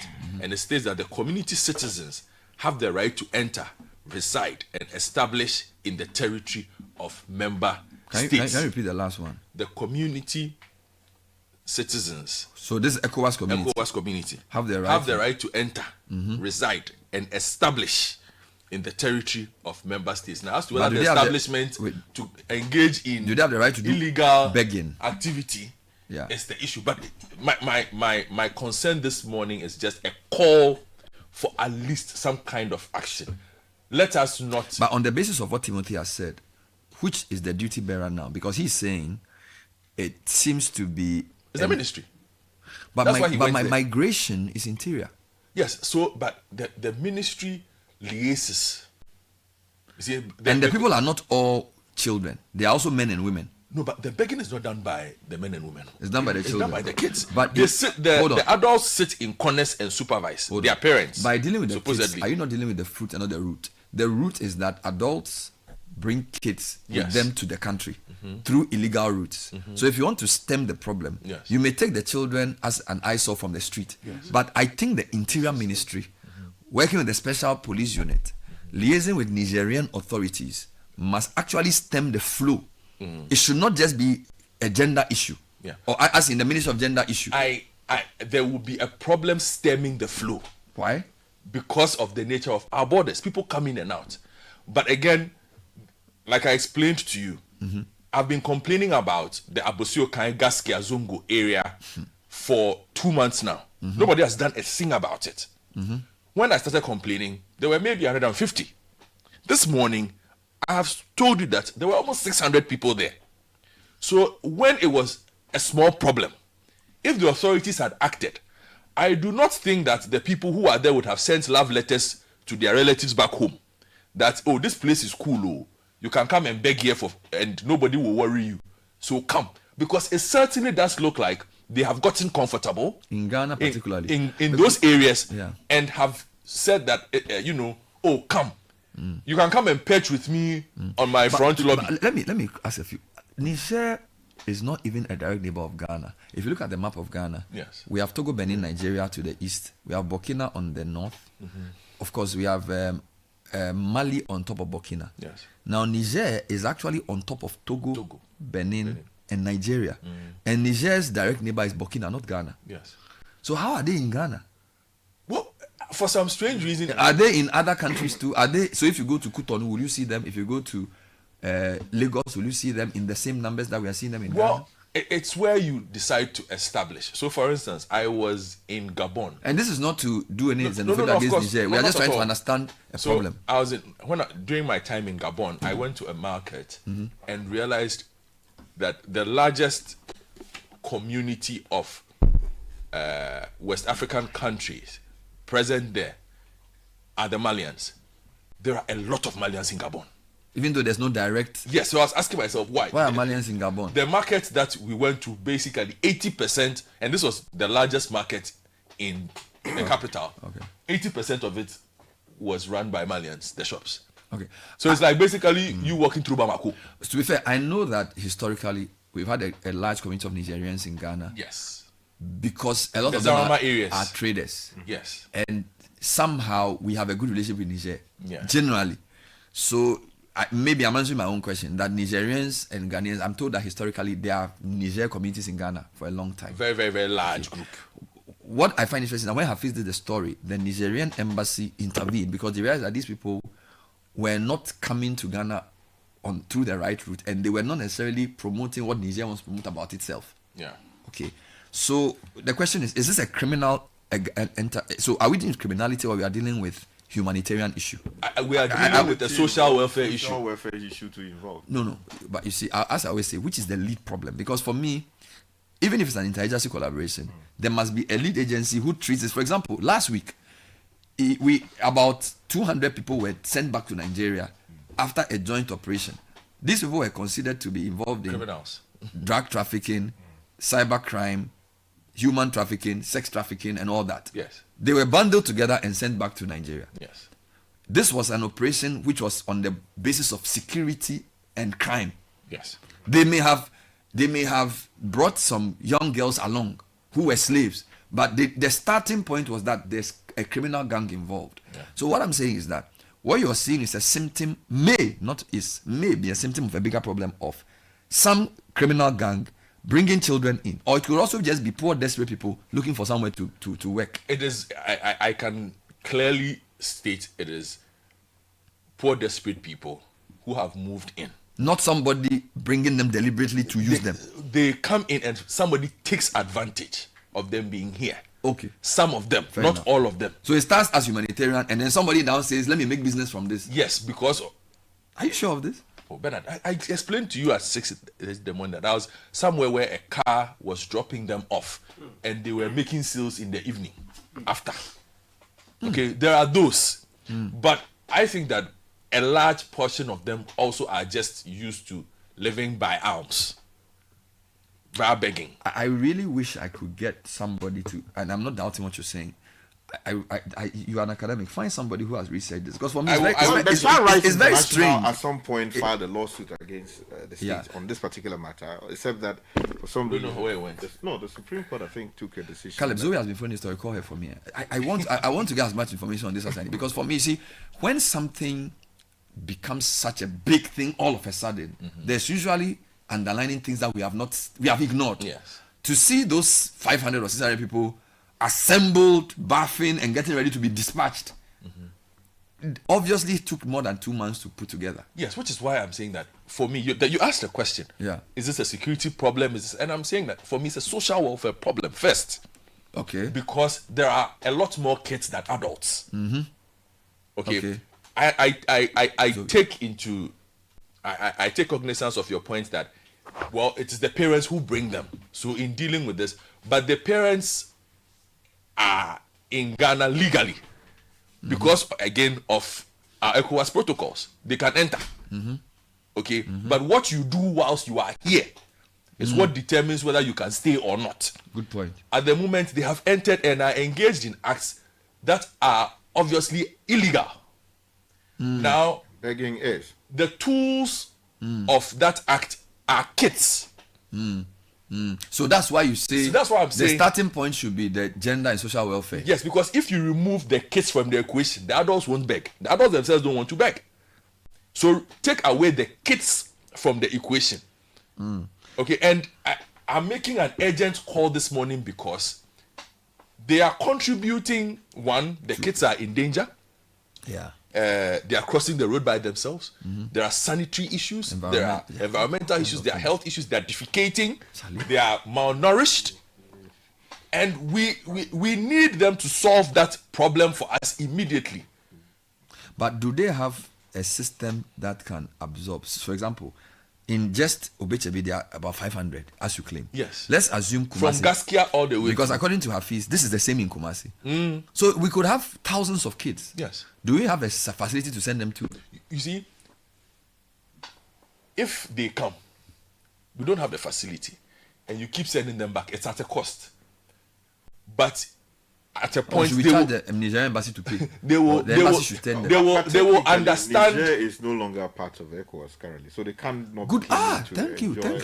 Oh, but we still engage. Ghana engages with them. No, actually, so you could actually say we can't. You could actually say that the Nigerian consulate should be surcharged for their repatriation. You could say that, but I'm also saying that currently, diplomatically, all the courtesies that are extended to ECOWAS countries, Ghana does extend to the three that have. Does Nigeria extend those courtesies to Niger? Nigeria does their own thing. But Nigeria's president is the chair of ECOWAS. Yes. And Niger is a neighbor of Nigeria. Yes. The point I'm making, you invoke the ECOWAS protocol. Yes.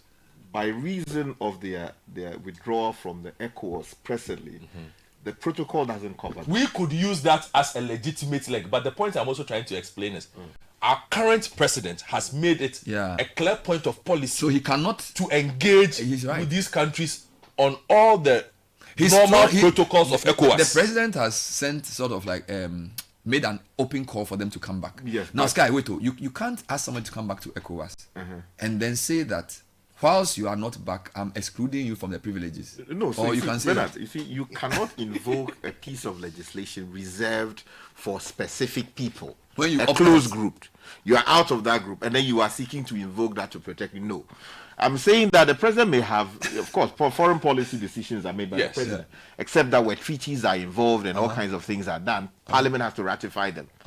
As we speak, he's dealing with them purely on basis of international, relations and policy, diplomacy. That is allowed, but you cannot invoke the protocol, the ECOWAS protocol, as a protection for their presence here, especially when Niger is no longer part of ECOWAS. But the 2 points. Let's also remember that this didn't start with Mahama. They've been here for a long time and they've been coming. It just becomes, it gets to a head at certain points. I don't know whether it's a seasonal issue.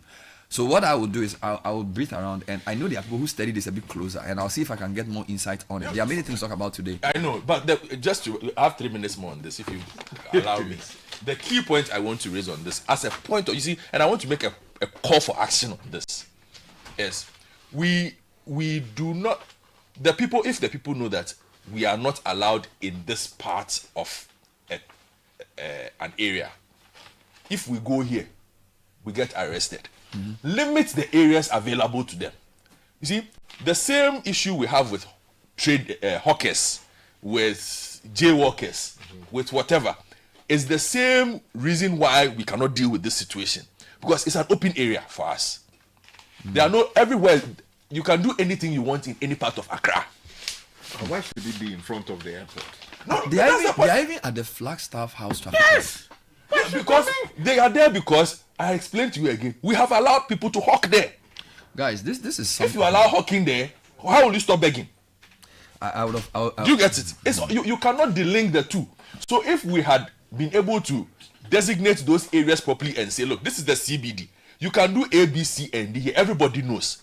Nobody in his right senses will wake up and go there, even if it is illegal, knowing that. The point is that we've also. Everywhere is open. Let me talk to Hafiz Tijani briefly, because Hafiz has done he did a story on this, I think last year or so. Yes. And it did get some action. Now, I want to find out if it's the same situation. Hafiz, thanks for joining us. Good morning. Good morning, Bernard. So when did you do this story on the increase in predominantly Nigerian children on our streets? And what action was occasioned by your story? And also, what is the current situation now? Are they back on the streets in Kumasi too? Okay, so this was at the latter part of 2023 when we did the story. So going into the early part of 2024. So in 2023, when we did the story, we consulted or we reached out to the consulate. They have their office in Kumasi, and we reached out to them. They brought in a representative from Accra, and they mobilized with the immigration service to put measures in place to take them back. So they brought about 3 buses and conveyed them to Accra and repatriated them. So when we did the story, the local people here, the leadership of the Nigerians saw the story, and then they reached out to us and said that they were also making some arrangement to repatriate them, but it was becoming difficult because they told us that they had some people who were bringing in these beggars with their mothers to the country to beg, and they were getting some commissions from the begging. We confronted one individual who were told was part of the syndicate, but he declined. He said he was not part of it and it was not true. But we had confirmation from the locals who are from Niger and they live in Ghana, who facilitated the repatriation effort, and they confirmed that they also have that information that people are bringing these people to Ghana to beg. But when you speak to these beggars, what they tell you is that they are fleeing hunger, they are fleeing war from their countries. That is why they have come to Ghana. And ironically, Bernard, what some of them would tell you is that Ghanaians are so hospitable. They give charity. They are sort of religious, and they give charity. So when some of them come to Ghana, they also tell their colleagues back in Niger that this business is lucrative. So they also come to the country to beg. Recently, the yet to be heard story I'm doing, I have spoken to some of them. Now they shy away from the camera. When you approach them, they will not want to speak to you, especially when you don't understand the Hausa language. So I spoke to one who told me that they pass through the border. I asked them if they are coming through the border, don't they stop them? They say some people facilitate their coming into the country, and they use unapproved routes to come into Ghana. They don't use the border. She told me that when they were coming the last time, some people who used the border, they were sent back. But they had some individuals who facilitated their entry into Ghana through these unapproved routes. All right, so let me just get a few things. When you did the original story, end of 2023, yes, they were brought to Accra. Some of them were brought to Accra and repatriated to Niger. Yes. And also the Nigerian community in Kumasi reached out to you to facilitate that process. Yes. That's number one. Number two, you are saying that there are people who organize these people into begging groups and get commissions from their begging. Yes. Are these people Ghanaians or Nigerians? These are Nigerians who have lived here before in Ghana for a very long time. So they do that with some Ghanaians. So they benefit from the begging. Yes. Good. Now, the people who were sent back to Nigeria, were they sent by road or by air? Okay, so according to the consulate, they were going to do that by air. They said they brought in an aircraft to fly them because of their numbers. So when they did that of Kumasi, they had some numbers in Accra to add up to the ones in Kumasi to send them back to Niger. So as we speak, what's the situation with beggars in Kumasi, and do you have the same situation like you had in 2023, which led you to do the story, or it's reduced? The numbers are coming up because when you look at major streets within the Kumasi metropolis, so you are moving from the tech runabout or the tech junction to Edum, that is the central business district. The children are flooding the streets every morning, and they don't care about the kind of dangers on the road. They approach any vehicle, they approach any person who is passing. And when you go to the Central Business District itself, you find them at some locations. When you go to places around the cultural center, you find them around. And when you go to a place like the Kumasi Central Mosque, so initially, before we even did this story in 2023, they were at the Central Mosque because most of them are Muslims. When they come, that is where they can find some space because it's a mosque. So when they come there, they believe that no one is able to take them away. So do they sleep in the mosque? Because as you said, they believe Ghanaians are charitable and religious. So obviously because of zakat, they will be given something. So is it that they go and camp at the mosque and sleep there, or is just a place of like a place of where is it like a place they meet to them redistributed? Because in Accra as well, the Abosokai Mosque area is where they sort of congregate at, right? So then they used to be at the mosque, but there were concerns from the community. So when they live at a place, the sanitation situation is usually worse. Their children would do all sorts of things at the place, and they leave refuse and leave the place so unkempt. So there were some concerns from people who come to worship and people within the community around the mosque who raised concerns and told the mosque committee that these people are not helping matters. They should take them away. But they have moved outside of the mosque. They are not within the mosque itself, but they have moved outside of the mosque. They now occupy shops in the frontage of shops. So when people close from their shops, they go to sleep there till daybreak. So they sleep in the open. They are exposed to the weather. Now let me ask your personal view. You know, a lot of them, kids are supposed to be in school. Do you not think that the communities around should be able to organize and put them in some makaranta or something?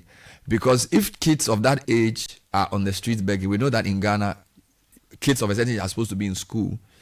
Can the communities around where they gather, or maybe in your report, you should talk to the people in that area, maybe the mosque leaders, whether they can find a way of putting them in some sort of educational system? Because I think beyond the fact that they are causing sanitation problems, you cannot have children not in school because our law prohibits that, right? Well, so Bernard, I spoke to one man when we were doing the interview just to sample public views of what they make of the presence of these beggars.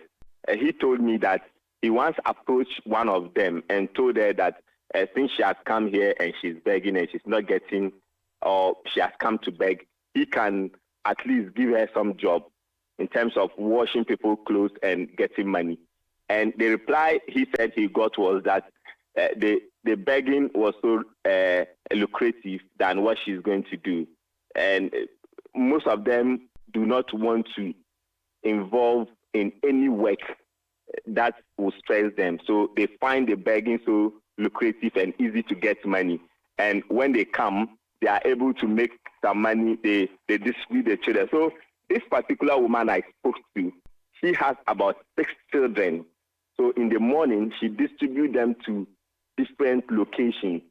And she also has one of the children with her to go to another location. So the children are spread around Kumasi, Metropolis, most of the areas they think that they can get the money. So most of them are refusing to even cooperate with people in the community who want to help them, but they rather find this so lucrative and easy to get money. All right, Hafiz, I'll talk to you again, and I'm happy you are doing another story on this, so please keep at it, because this is not a touch and go issue, it's a big issue.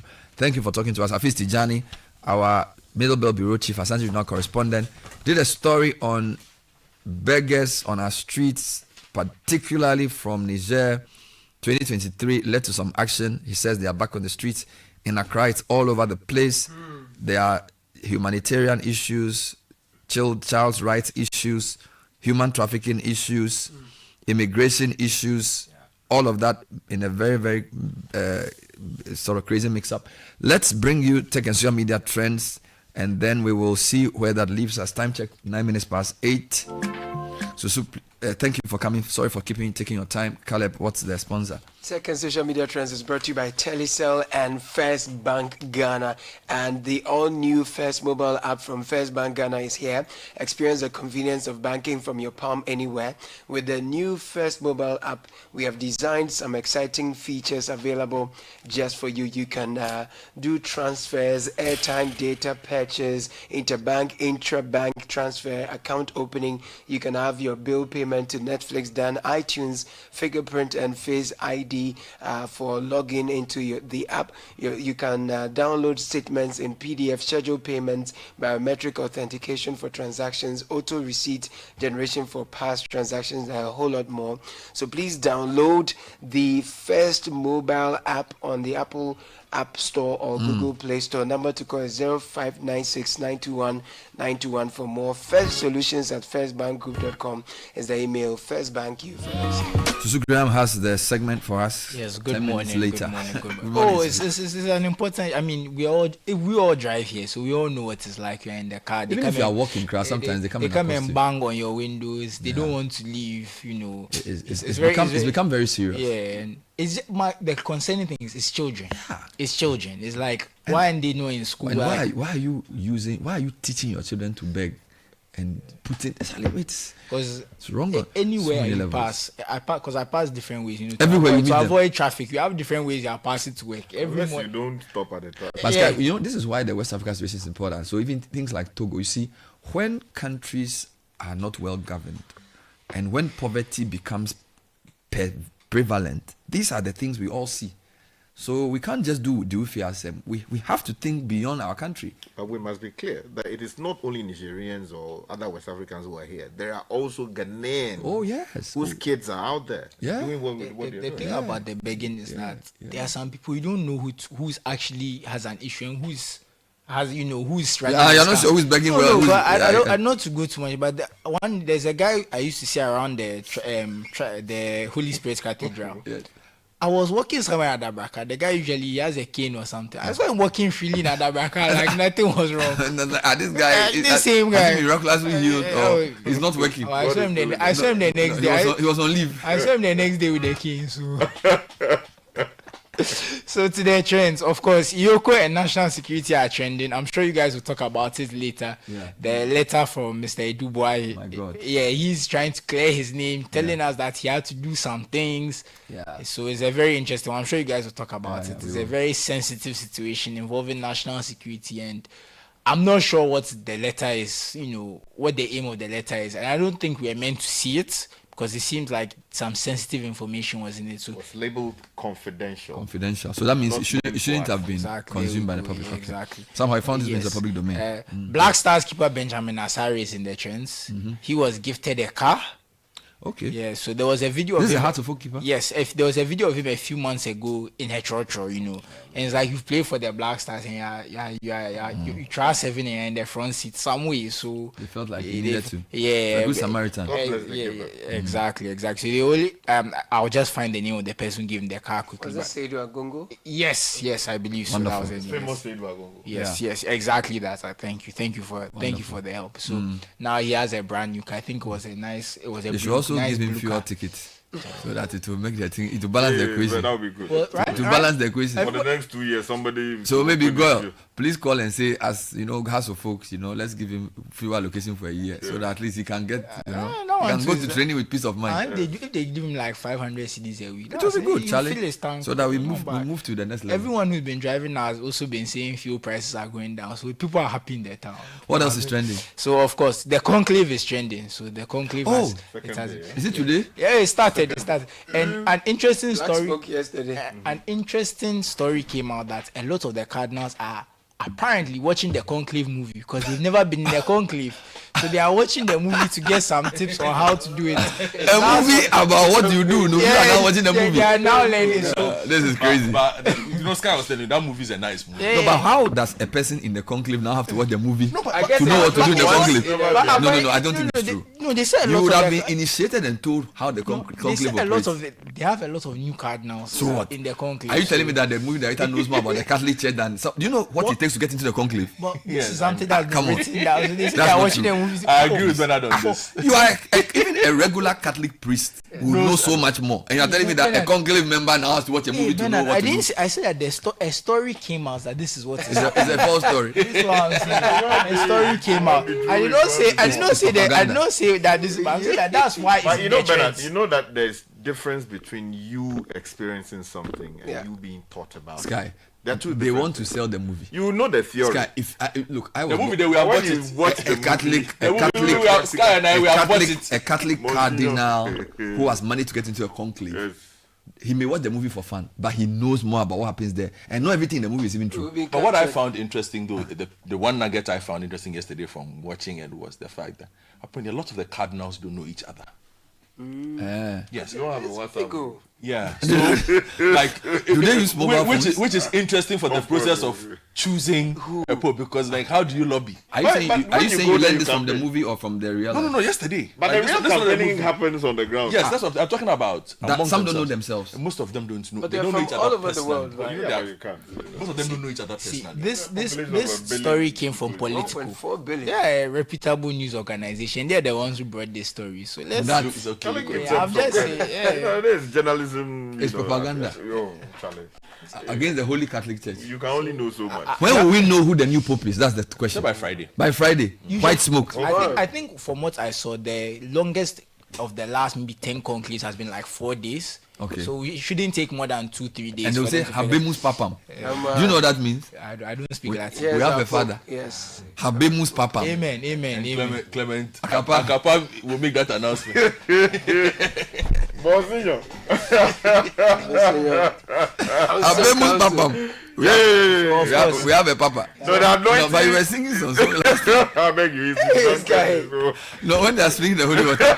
I beg you, easy. Don't See, Bernard, 80% of the cardinals have never been to a conclave. That's one. Yeah, they are learning. They are learning on their job. No, I wanted that song. So let me just say, obviously, PSG Arsenal was trending. A very interesting semi-final. Nice antidote. I like that. You know, I think Saka. Yeah, Saka. Empty net score. Yeah, the ball. It was a harder chance than it looked, but he still should have scored. I agree. You should have scored. Donnarumma was on top of it. Oh, Donnarumma, that's what he will do. You stop. So who will win the final? The way it is. Yeah, I think Inter will win. Oh yeah, Inter have something. Inter have something. They look crazy. Me personally, as an AC Milan fan, when Donnarumma plays Inter, then the mistakes come out. It's like they bring out something in him. I've seen him drop the ball for a Cardi in the 6-yard box and things. So I think the demons will show themselves. And then a little bit of basketball. The Boston Celtics are also trending. They've thrown away another 20 points lead, and they are now 2-0 down in their series against the New York Knicks. And the worst part is they lost their 2 home games, so they are now going to Madison Square Garden to try and salvage the series. First round or second round? We're in the second round. So yeah, or the conference semi-final. So New York versus Boston. Yeah. So and Boston, who are the defending champions, you expected a lot more from them, but they've kind of dropped the ball. So a little bit of tech news, and I'll let you guys get into your issues. Apple are going to integrate AI in their search. So this is meant to kind of break Google's monopoly and make it more difficult for Google, because if their Safari search has AI in it, it will make people less likely to use Google, because the AI is maybe a bit smarter, can give you better tailored results for you. So that's their attempt to destroy Google's business. Let me say destroy. Undercut. They want a bit of that. Well, I mean, you call it competition. Yeah, that's why I said undercut, not destroy. So when are we going to start that? Well, they say they are working on it and we'll get it soon. So we'll see how long it will take. But already, I mean, in many of their phones, they have incorporated the... Yeah, so let me just... Now, you're even on WhatsApp and then the AI will... I'm not a fan of those. I'm not a fan of those AIs. That's so they said that these are plans they are looking at, but they've not given a date. But I'm not a fan of the AI. I like to look through the search results myself. And that's okay. That is also I like to do it manual. If you chop hot, you realize that. Oh no, I'm old school. Machine doing it for you. I'm old school with these things. I'm old school, but I'm technological. But I'm old school. Since 1894, we've witnessed the evolution of a brand and proudly partnered with its people on the path to prosperity. From the ink-stained ledgers of the past to the lightning-fast transactions of today, First Bank has consistently adopted, embracing innovation while cherishing the legacy of our heritage and making giant strides across the globe. It's not just about banking, it's about enabling your success generation after generation. Our legacy defined the past, shaped the present, and in 2094, we will still be fostering financial security and stability for future generations. We are helping to create a future where the possibilities are infinite, the opportunities borderless, and where the world looks up to Africa. Let's awaken the giant in you. You first. First Bank. Auntie T, I beg, fix me go betete Ghana. No gari, no oil, no plantain, just beans then eggs. Hey, brah, that be dangerous combination, no? Problem no day. I feel handle am. For Telecel, with the Bob say everybody gets what they like. That be why Made For Me bundles day. Based on your usage, you fit get your own data and call packages. Fala! Made For Me bundles like the way you the want them. That *530#, then buy Made For Me bundles today. Telecel, connecting energies. Join the conversation on the City Breakfast Show on Facebook at facebook.com/City97.3, Twitter at twitter.com/City973, and Instagram at instagram.com/City973 with the hashtag CityCBS.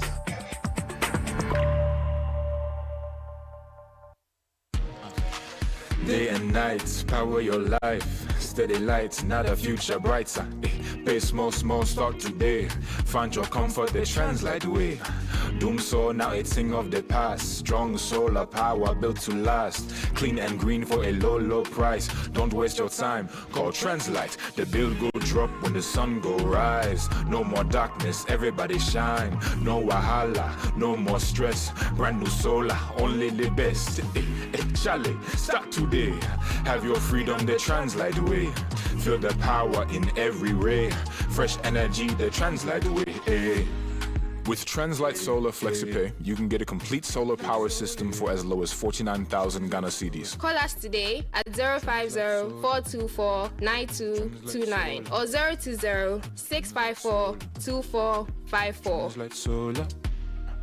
Translite Solar.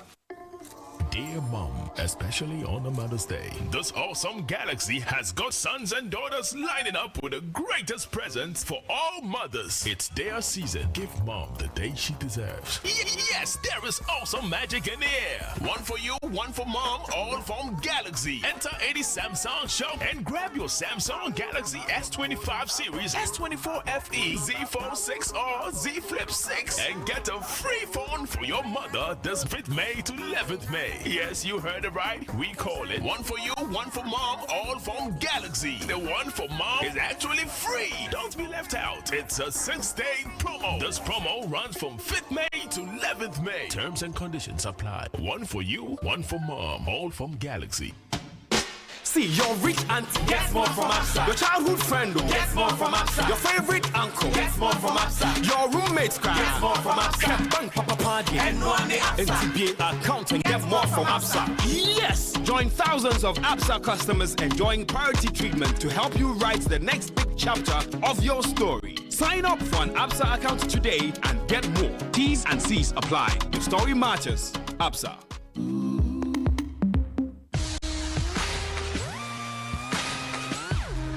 Looking for the latest buzz in Ghana's entertainment world? Welcome to Ghana Weekend, your ultimate destination for all things creativity and entertainment. Stay in the loop with breaking news, exclusive interviews, and then insider stories from your favorite creatives and stars. From music, movies, fashion and art, lifestyle and culture, Ghana Weekend brings it all together. Get a daily dose of entertainment, discover new talent, and never miss out on the creativity that defines our vibrant culture. Stay connected with us across all platforms. Follow us on Instagram with the handle Ghana Weekend, on X Ghana Weekend, on TikTok Ghana Weekend, at Ghana Weekend TV on YouTube for the latest in entertainment, travel, and everything Ghana. Don't miss out. Join the Ghana Weekend family today. Ghana Weekend, where entertainment meets creativity. Visit GhanaWeekend.com now. This is the City Breakfast Show, the city's biggest conversation.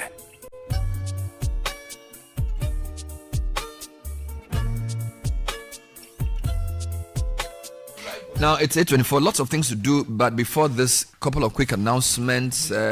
Create a great living room and bedroom with Ashfom's new selections of sofas, couches, dressers, dining sets, center tables, and more. Shop this season and save up to 30%. Discover the perfect blend of style, comfort, and affordability. We have a limited one-time offer of a mega promo discount of up to 30% on selected products. Reach us on phone 0243 200 729 or come to our showrooms at all the big malls. We have also depots in Adenta, Medina, Agbogba, Vineyard, Tema, and all other places. Ashfom, feel it, know it. Translight is also here to tell you about solar. Get Translight Solar today and save up to 70% of your ECG bills. Enjoy clean and reliable energy without breaking the bank. Now, we're offering an opportunity to own a complete solar system, which is the panels, the inverter, everything, by paying just 30 to 50% of the cost and then spread the rest over 12 to 36 months with flexible monthly payments as low as 1,200 cedis. Go to our website, translightsolar.com, or call 050 424 9229. Number again is 0504 249 229. Translight Solar, wherever there is sunlight, there is Translight. Don't forget, solid waste segregation is the source. At the source of generation is the prerequisite to provide quality feedstock to engender commercial viability of recycled products. Basically, we're promoting a circular economy when consumers get value for money products. We're talking about landfill costs will be reduced. We will have organic fertilizer produced from the process. Let's all get involved in the circular economy. This message is brought to you by Jacora. We can reduce landfill costs by as high as 80%, haulage costs by as high as 60%, and waste collection companies can make additional income from selling processed feedstock and secondary materials. Now, once segregated waste gains value, and a new industry will be created, and the process continues.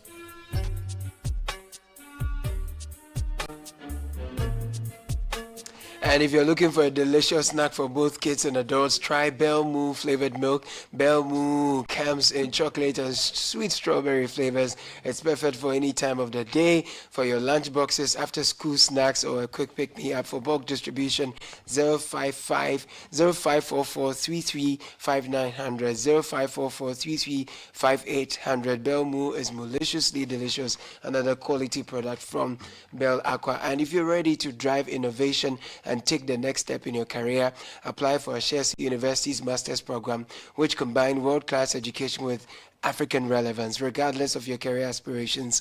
And the Ashesi Master's Program equips you with the skills, ethics, and network to lead boldly.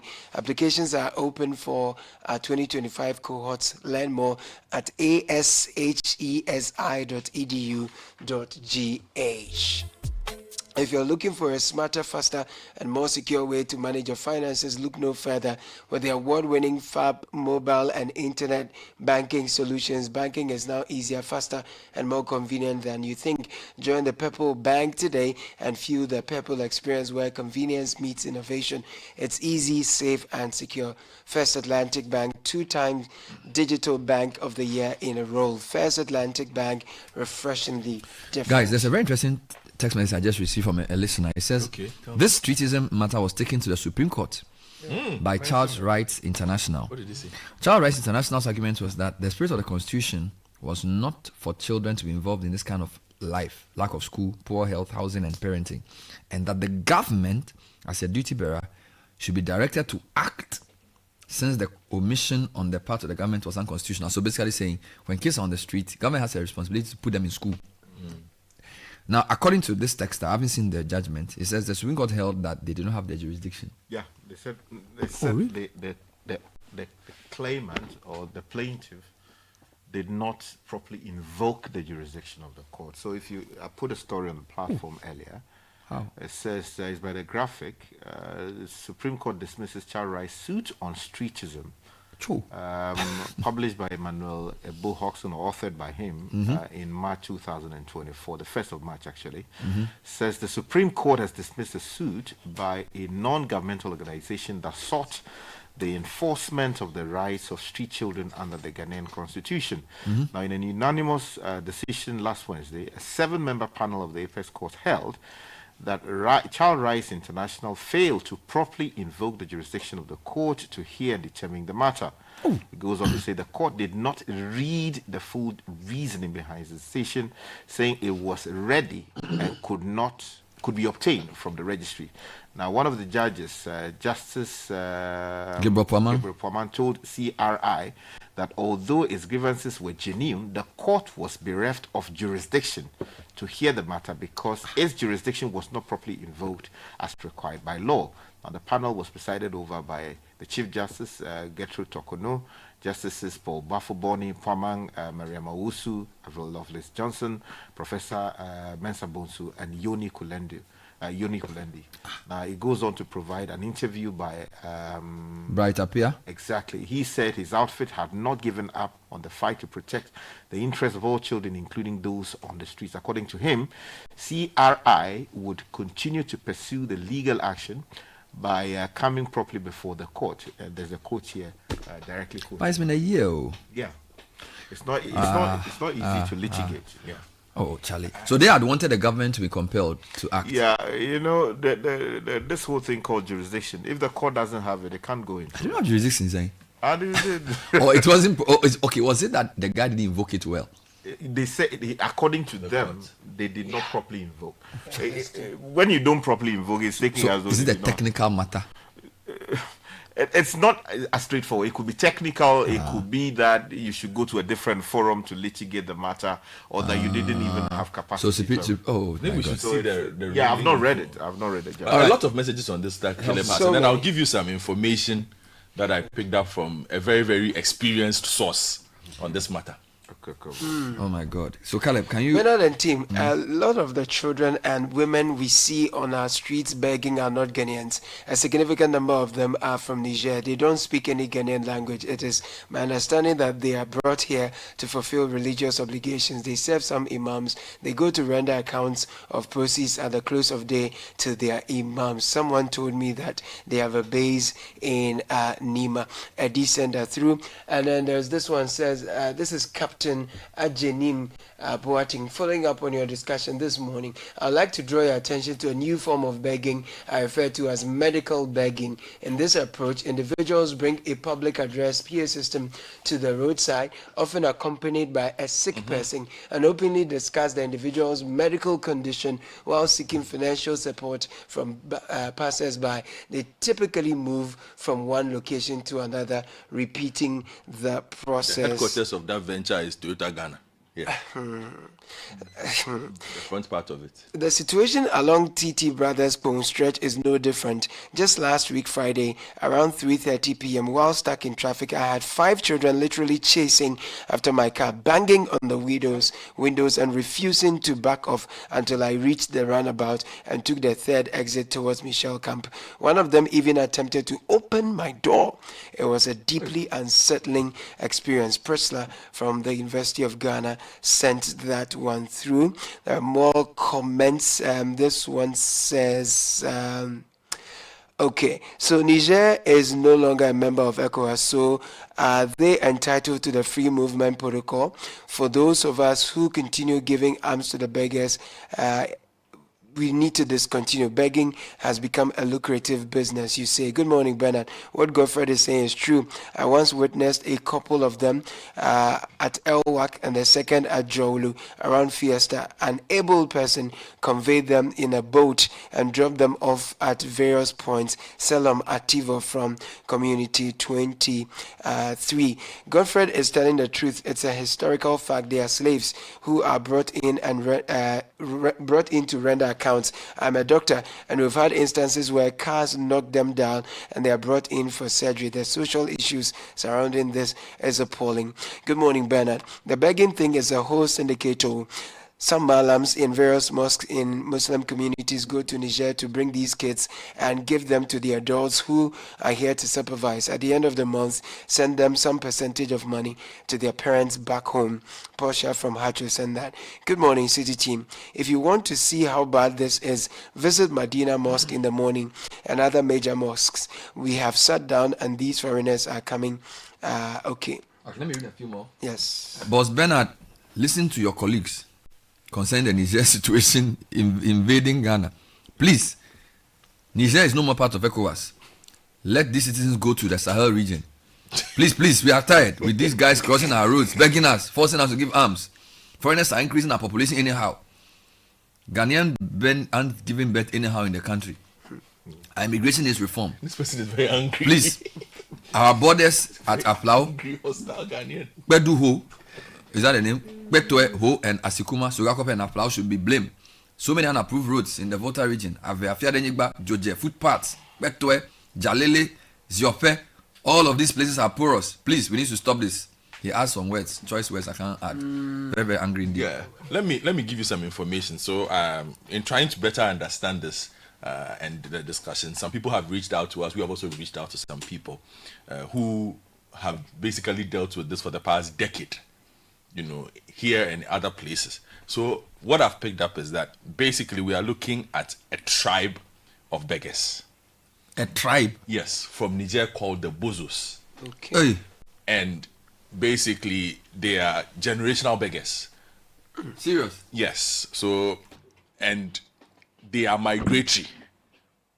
Now, the dream destinations are Accra, northern Nigeria, Kumasi.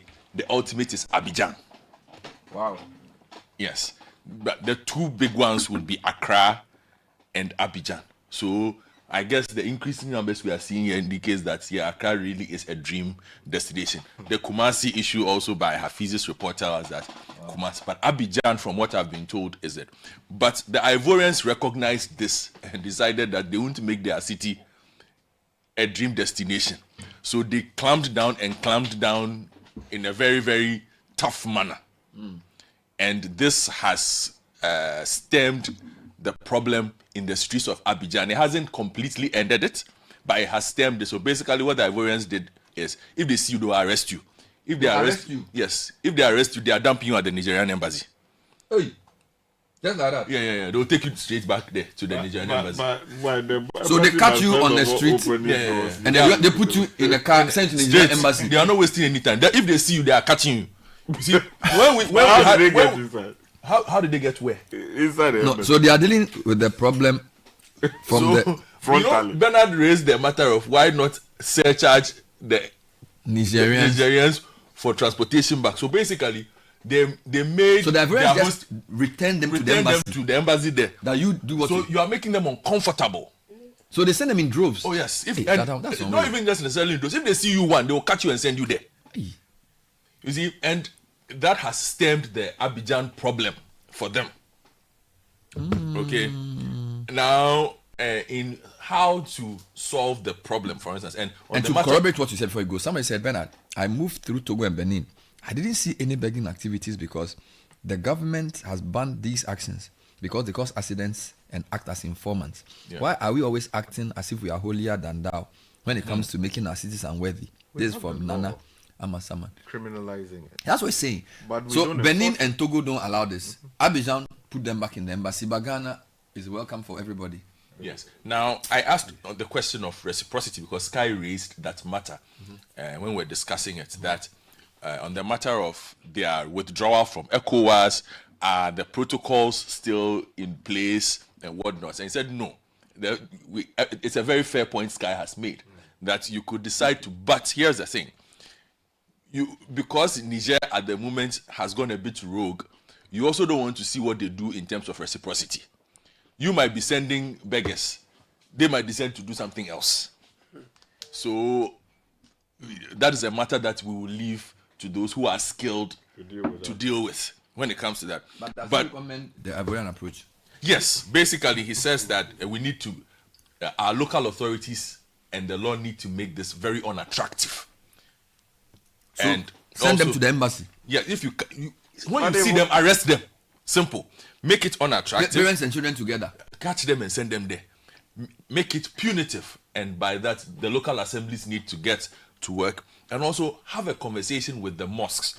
You know, a lot of the messages that came in and the education we have received indicates that the very nature of the religion. Yeah, means because that, one of the pillars of Islam is alms giving. Sometimes people give alms to a point where we don't let people who beg be responsible. Yes, and there's and it also becomes a convergent point. So I always say, like, if you go to the Greater Accra Mosque here, that is where you find most of them very early. That is where they take their bath. That is where they find food in the morning. So have a conversation with the Muslim leaders on responsible zakat giving. Correct. Responsible performance of zakat. Yeah. And then they can also go back into their communities and then talk to them that, look, these things have repercussions. So these are some of the proposals. I even think the social welfare department can have a program where they use these mosques to also educate the parents. Yeah, I mean, you know, there has to be some social whatever, trying to talk to them or something beyond the catching them and sending them. Yeah, of course. Because it feels very draconian to me, though. Yeah. Because you know how we see in other countries the way they refer to foreigners, like the way the US is trying to say, if they see you and they say you need to hold your passport, whatever. It rubs off wrongly. Mm-hmm. But the truth is that you cannot let people just come into your country and do anything.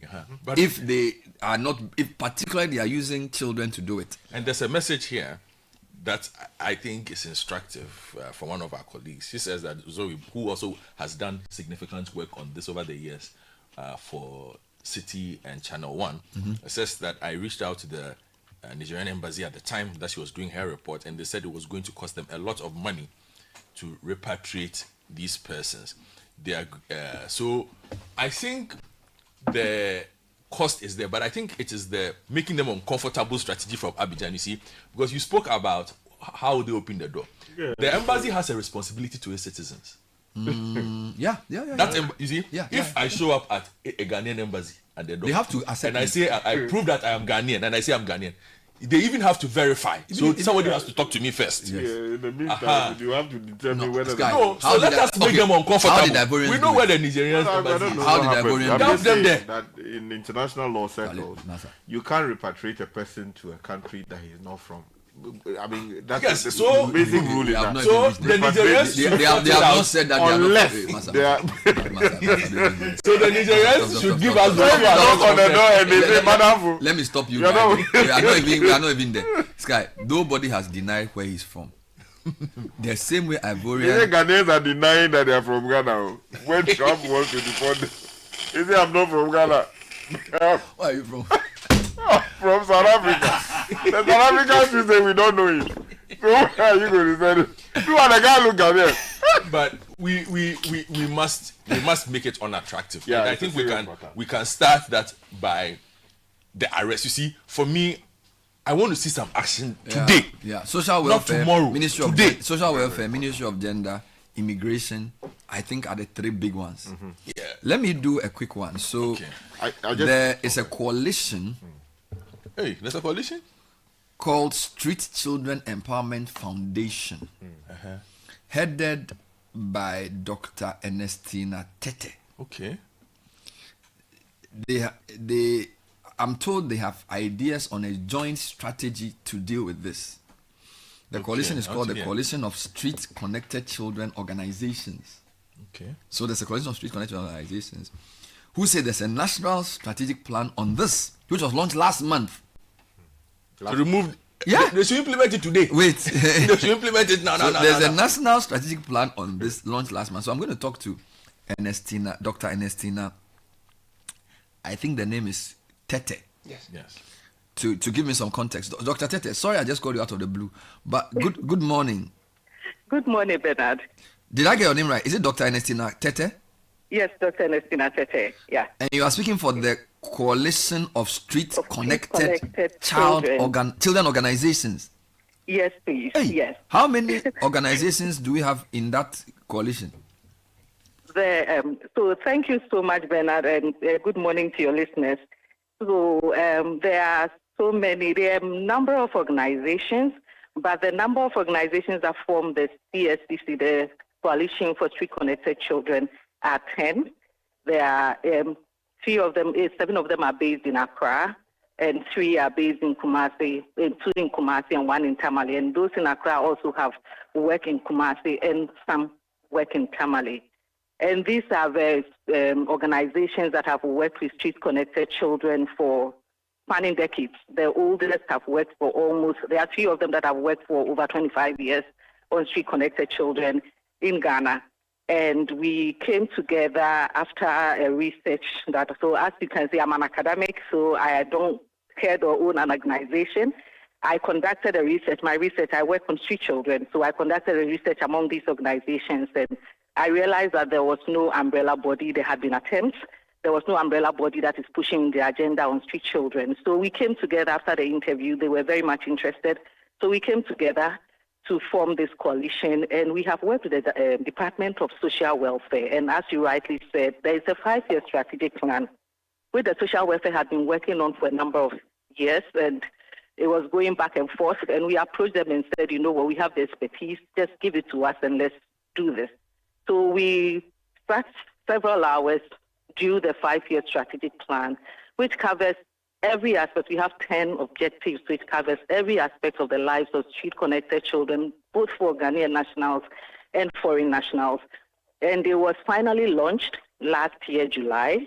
And this year, we have made a courtesy call on the new director for social welfare, the acting director, to ask what the way forward is, because the problem keeps escalating, and we haven't had any.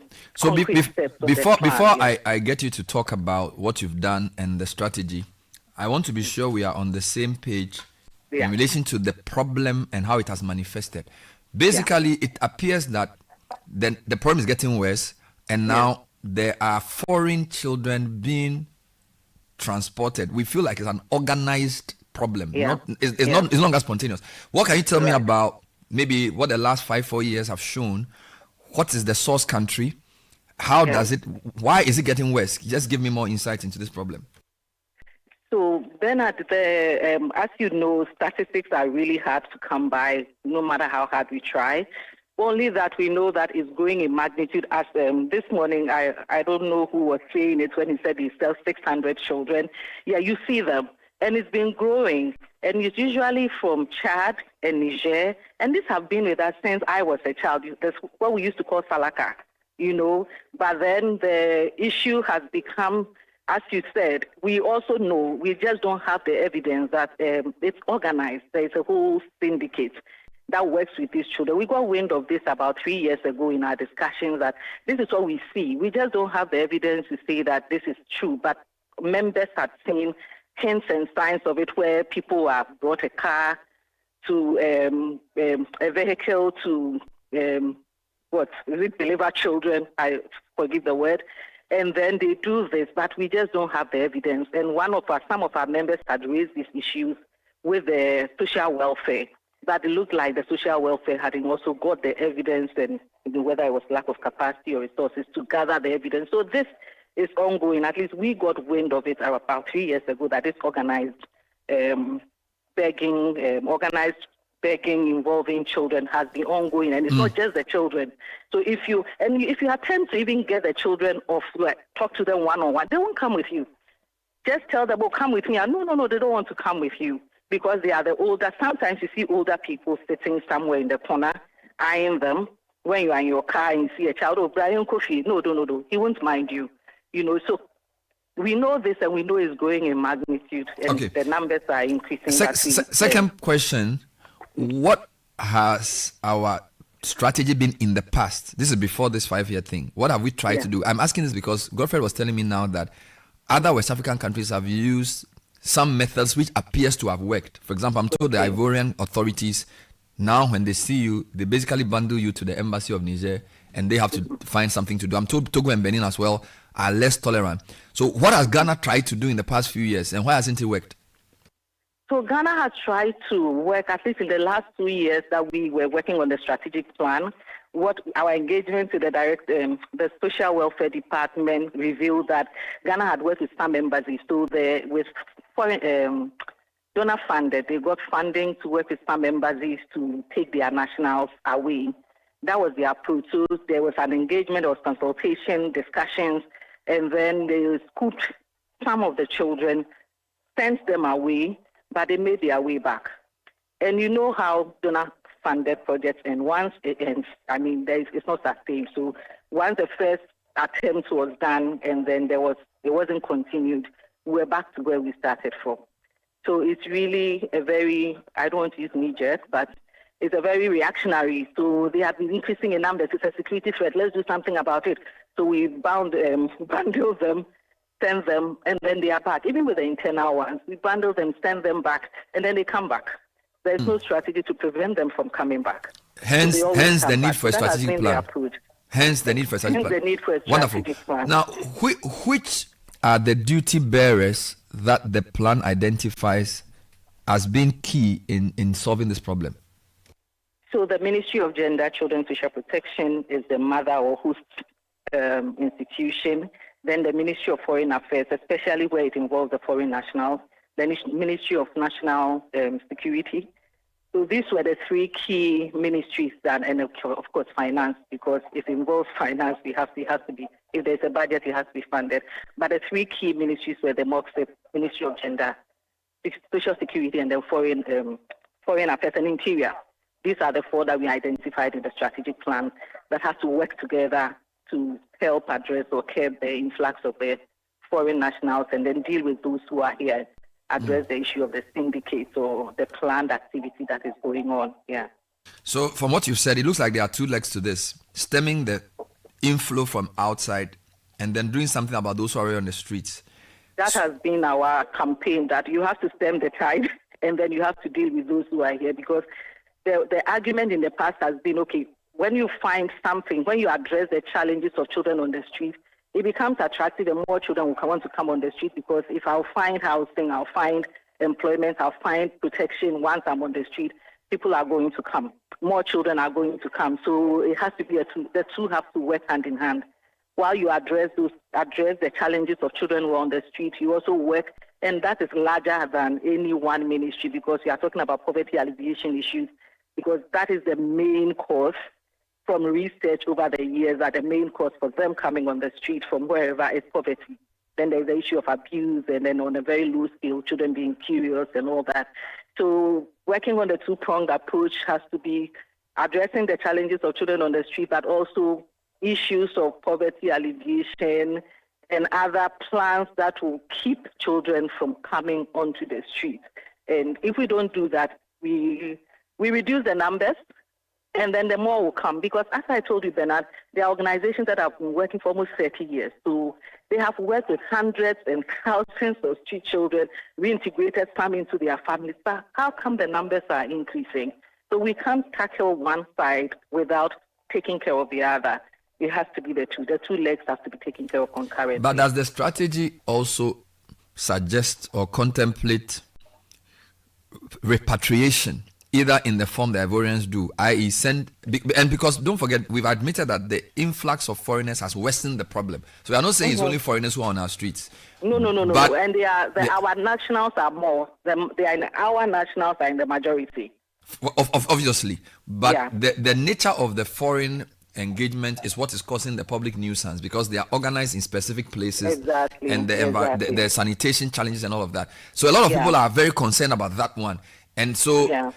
does the strategy contemplate, or do you personally think that something as drastic as what the Ivorians do should work, should be considered? Because if you want to let the Nigerian authorities take responsibility, then maybe they need to begin to feel the effect of the numbers, because they are comfortable. They have left Right. ECOWAS, their children are on our streets, Yeah. and essentially we are not doing anything about it. So I know you are working in, of course you are an academic, working in civil society groups, and so there's always this humanitarian, let's work with the heart. But there must also be enforcement and must be law and order. So if the government, for example, said for the next 3 weeks we are going to bundle all the children we see and their parents to the Nigerian embassy, will the coalition say, no, that's bad, their human rights are being violated, so don't do it? Of course, something drastic has to be done. My challenge, I know we can also do this with a heart, My challenge is sustaining this. My challenge is seeing it through. We attempted in the past, and we didn't see it through, and it came back to us. So even if we want to do something strategic, it has to be drastic. It still has to be thought through. Because if we start and then we end like we always do, it's going to come back bigger, because then they realize our threats are empty or our actions are empty. They can always find their way to get back here. So even if we want to go on that drastic tangent, we still have to think through it and have a plan to sustain it and see it through to the end. Otherwise, we will be back here and it will be bigger in our face. That's what we think. Finally, the Department of Social Welfare has been missing in all of this, at least from where I sit. You've mentioned the three duty bearers, the ministry, and of course the ministry supervises the department. Yes. But what do you know of the department? Is it that they don't have resources? Is it that they are tired? Because I hardly hear of the Department of Social Welfare.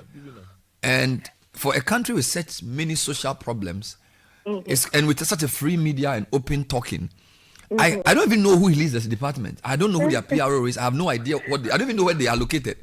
Yes. Is it me that's not pushing enough, or maybe somebody needs to pull them out of their hole?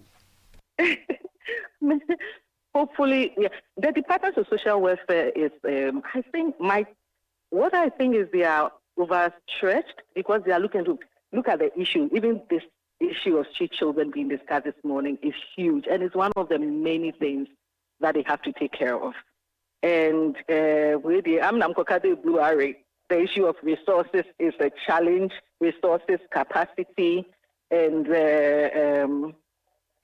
that's what we have seen, working resources to follow through, because most of the activities are donor funded. UNICEF, even the launching the strategic plan had to be funded. Catholic Relief Services had to fund the launch, just the launch. So you can imagine what it takes to do implementation, and they don't have it. So there is the issue of resources, and then the capacity, numerical strength of the department, and then the capacity to handle issues as tactical as this one. So yes, you are right. And that's what I can say, Bernard. So we have to look at that department, especially, in fact, that whole ministry, because I say that the ministry takes care of all of us. Every Ghanaian is in that ministry. You just haven't happened to be at that point of vulnerability yet, But that is the ministry that has the least funding. Right. Look, thank you. Yeah, I agree with you. So we need to sort of push the ministry, but also help them in a way, right? Exactly. They don't have enough resources, so we need to support them, but also need to push them to do more. Spot on, Bernard. Thank you. Yes. You spoke to us without prompting, so I will leave you before you say something that will put you in trouble. So, I know, right? Thank you. So let me leave it here. Thank you very much, Dr. Ernestina Koleki-Tete. Now, what is she? She did a research on the street connected children, and then found out that there were lots of organizations in that space. So she asked them to come together to form a coalition. And I think this coalition approach has worked for many things. Right information, there was a coalition. Galamsey, there's a coalition. And usually in Ghana, coalitions are more sustainable because they sort of bring together different bodies aimed at the same thing. So it's a good thing she championed. So now the coalition is working, and sort of, I spoke to her because the person who connected with me knew that she was part of the convening. So she's not really working in civil society, she's a lecturer. Yeah. But I think it's been a very good insight. Sky, let me wrap up this with you. Just want to say quickly that so some colleagues have forwarded to me the judgment of the Supreme Court on the matter. How many pages? Pretty lengthy. It's a lot. Yeah, but just to mention... Do they do executive summary for judgment? In the UK, normally they issue press statements on they should do that. A brief summary for the they press. Are long but unfortunately, we don't have that in our case. I've been talking about it, that we need to do that. I'm available. You should be summarizing it. I'll take that contract. If they are willing. The judicial service will contact me. But legal writing is very no, it's just about distilling the effect of the case. Because legal, when I read law things, my mind closes. Yeah, but this one is for journalists. I'm with you. It's wild, though. It's wild. So my brain is wired for this one. Good man. I'm sure we'll pursue that interest. There's something happening, I'm sure. So what did they say? So this was in the case of Child Rights International versus the Attorney General. This was in 2024. Decision was made in that year. The ratio basically is that the plaintiff failed to demonstrate a proper invocation of the court's original jurisdiction under Articles 2.1 and 1301 of the the Constitution because the provisions cited were not ambiguous. In other words, the provisions are clear, so you cannot come and invoke the court's interpretative jurisdiction. So he probably should have built the thing, a foundation have been properly built. And that the relief sought were not justiciable under the jurisdiction that he was coming under. And then also the court's reasoning, basically that it reiterated that under Articles 2.1 and 130, the provisions are triggered only where the constitutional provisions in question are imprecise, ambiguous, or give rise to conflicting interpretations. They buttress the decision. But I thought of something about the enforcement. If like they feel like, so it wasn't interpretative they were going for. They were asking them to enforce something. So it's so two pronged. So both what do you call it? Who is this calling? So because you've told me before that Supreme Court can do. They can interpret a provision, or they can also enforce. Or enforcement, depending on the nature. So I think he was going on enforcement.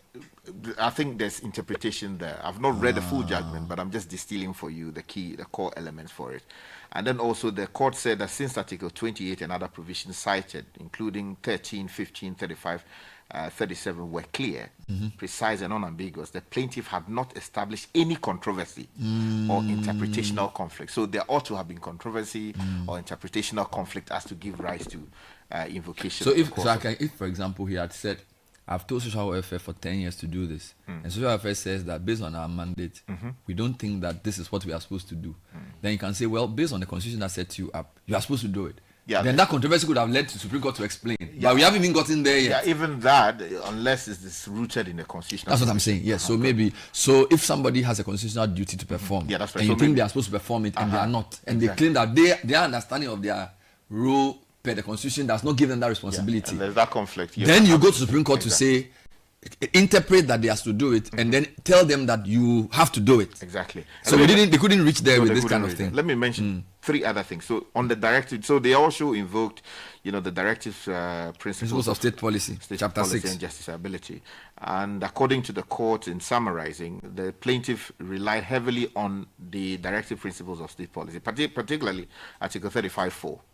Now, the court clarified that while some provisions in chapter 6 may be justiciable, this depends on whether the particular provision lends itself to judicial enforcement. I get that. Now, in this case, the plaintiff failed to demonstrate that the provisions invoked, particularly Article 35.4, could support direct legal compulsion against the state, because they were suing the Attorney General. The state should take action. Exactly, on these people. And then also two other things: lack of specificity and proper parties. Now, the court observed that Parliament has already enacted laws, including the Children's Act 1998, Act 560, the Criminal Offences Act, Local Governance Act, and thereby has fulfilled its obligations under Article 28 of the Constitution. And then also the plaintiff's core complaint was against failures of implementation. Correct. By local and statutory bodies such as district assemblies and the social welfare department. Correct. However, the plaintiff did not sue those implementing agencies, but instead sued the Attorney General. It's a legal problem. Exactly. So he ought, or the body ought to have gone to the High Court to say that social welfare, you're not doing your work. Exactly. District assembly, you're not doing your work. I'm suing you to do your work. If their defense is something, then you can move it to the next level of court. So the court says that the appropriate remedy would have been to sue the specific public institutions in the High Court for non-compliance with their statutory mandates, supported by evidence of failure. Wow. And then finally, no proof of constitutional breach. Now, although the court acknowledged that there is genuine plight facing the street children we have in the streets, the plaintiff had not demonstrated how any specific action or omission violated the constitutional provisions cited. This is quite refreshing. But so, Sky, this is last year. Yeah. I think a couple of things we need to check whether child's rights have gone back. Okay, that's number one. Number two, now that we know that it's a coalition, maybe they should join forces with the coalition to think of a more broad-based response to this, which would include, if legal action is needed, yes, probably, as you said, as a High Court, to sue maybe social welfare department for a specific matter, and then also to now also initiate some sort of if they need new laws, if for example they find out that there aren't stringent enough laws to deal with this, they may also push for new laws to make this more, do you understand me? Then of course, if they have to do some social intervention like the ones that we're asking the mosques to do, the coalition. But I want to encourage the coalition that, this issue came up. We didn't plan this at all. As you know, Godfrey came in and started complaining about it. I didn't even know it was such a major problem until you also corroborated it. So what I'll say to the coalition is that use this show as like a starting point for something more broad-based. Definitely have a conversation with child rights to see how you can work together. Number 2, you can even speak to the parliamentary committee. All right, I suggest that, which committee will be this? Well, the committee on children. Exactly. I think they should go and talk to the committee and say, look, we've been trying to do this. Will be there. Maybe foreign affairs. Do a hearing with the committee or the 3 committees and say, look, we want to have a conversation about what we can jointly do on this matter. Do you think the laws are tight enough, or do you think we need new laws? Enforcement is a problem. Then in terms of enforcement, what do? You have to work with the minister. Because as the lady I interviewed said, the minister needs to be pushed to get the social welfare people to act. Although the ministry's budget is very small, that does not mean they can't do a lot. So Minister for Gender, Children and Social Protection, this is right back in your alley, right? You basically need to, you need to convene a conversation. So initiate some action, as Godfrey said. Go to this place and at least move the people to some place. If it will be the Nigerian embassy or even to social welfare department. Take some action that will get national attention. And based on the national attention you get, you can start a conversation. Because as things stand now, if you don't do anything to rock the boat, people will not take it seriously. And then also the authorities would need to be creative. I understand the budgetary limitations. The ministry doesn't get so much. For the strategic role it plays in our national life, it should be getting a lot more. But the folks within the space would need to be financially creative by tapping into all these foreign funding sources that are there to deal with specific problems like this. Because streetism is a big issue. Issues concerning the rights of kids. These are matters that foreign funding, deals with a lot more of the time. So perhaps, we need, consultants within the space to craft compelling, how do you even call it, proposals to get these, funding sources. Somebody said they should have gone for mandamus, but maybe we will discuss the legal side later. Caleb, who have you called for me? So Bernard, we have the acting director of the Department of Social Welfare. I mean, he's been there, and it's been a short period since he was. So he's a new director. Yes, he's a new director. What's his name? Acting Dr. director. Prince Boama Abra. Wonderful. Doc, thanks for joining us. Again, we didn't give you prior notice, so we've called you into a live radio show. So answer the questions as best as you can. Thank you for joining us. Good morning. Hello, Doc. Good morning. Good morning. Good morning. So how long have you been at the department? Okay, so I've been at the department since, I think, October, yeah. Since last October, yeah. What is the staff strength of the department? And just give me a sense of where the department is. Are you just in Accra? Are you in every district? Are you in every region? How? At the national level, yeah. So what do you mean? You say where am I? No, not you. I'm saying is the DSW is it in every district, for example? Yes, it's across the district. We have social welfare officers across the district. How many staff do you have? The regions across the district at the national level. I see. So roughly how many staff do you work with? Oh, in terms of the head office or social welfare in general. General social welfare department across the country. Well, I don't have the statistics in mind. Yeah. But you are in every district, so at least 251 people. That's why I say I can't give you the statistics. No, I know. I'm not trying to put you on the spot. I know. We are just be patient with me. I'm trying to understand the way the organization is structured. So even if you can't give me a specific answer about how many people you have, if you are in each district, it presupposes that there's at least one official per district. Exactly. So don't take the question wrongly. I'm not here to disgrace you. I'm trying to understand your organization so I can know how to question you. So please don't misunderstand me. Now, what is your primary source of funding? From government and donor. And also internal IGF, yeah. I see. So are your responsibilities clearly spelled out in any law? So, for example, is it the ministry that directs you as to what to do, or there's like a law that establishes a department that spells out your responsibilities? Yeah, we have the legal framework.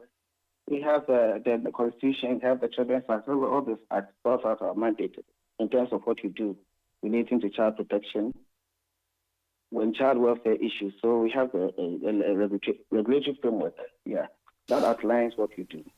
So based on your understanding, what are the maybe top 2 or 3 things you are responsible for as a department? Okay, I think you called me and you said you wanted to talk on issues of... Yes, but I need to build the foundation. Mr. Dr. Dinchi, Dr. Boama, you need to understand please, thank you for your forbearance. What I'm trying to say is that I cannot specifically interview you on a running issue if I don't have a full context of what you are responsible for.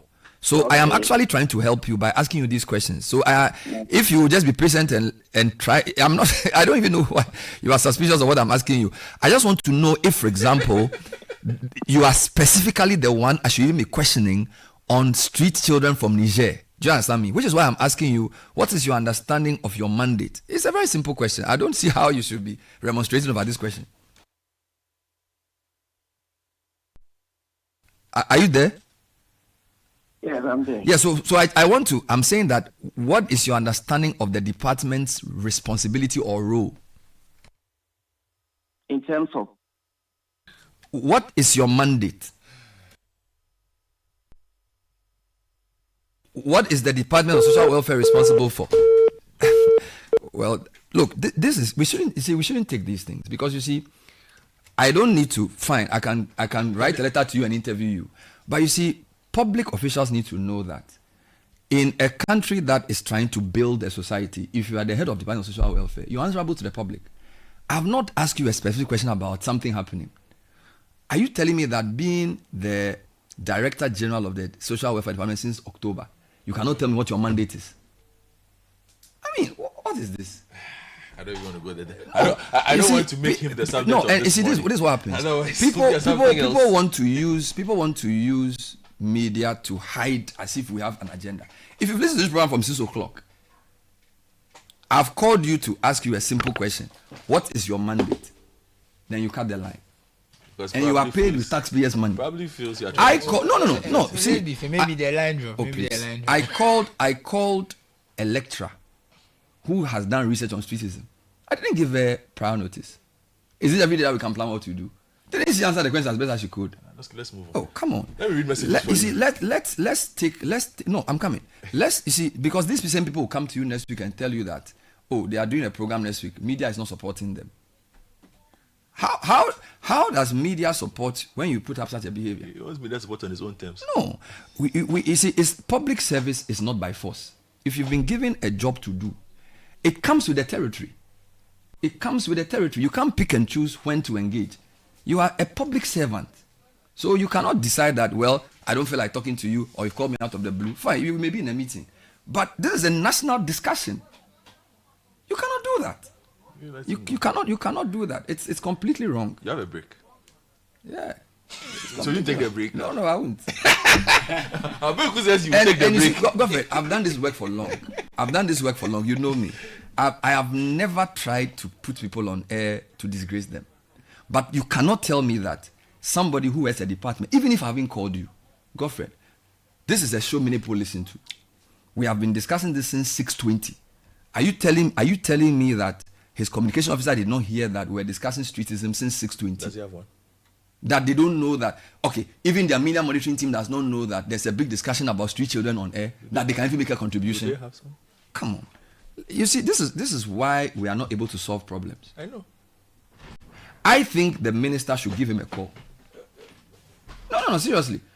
So Bernard, I mean, it's not right to do such a thing. It's not, and it's not me who's doing it too. Because me, I'm not anybody. It's the listeners that disrespect, not me. So Bernard, like you rightly said when we spoke to the first doctor, we called her in the midst of the conversation, and so just tell me that you can't talk. Why do you come on here and cut them? No, but Bernard, you see, when I spoke to him, his point was that he needed time. So you should have just told me that he needed time. No, Bernard, please calm down. No, it's not right. Bernard, let me explain. Once you agree to do the interview, you don't stop the interview in the middle on the basis that I've asked you what's your mandate. I agree. I didn't ask you.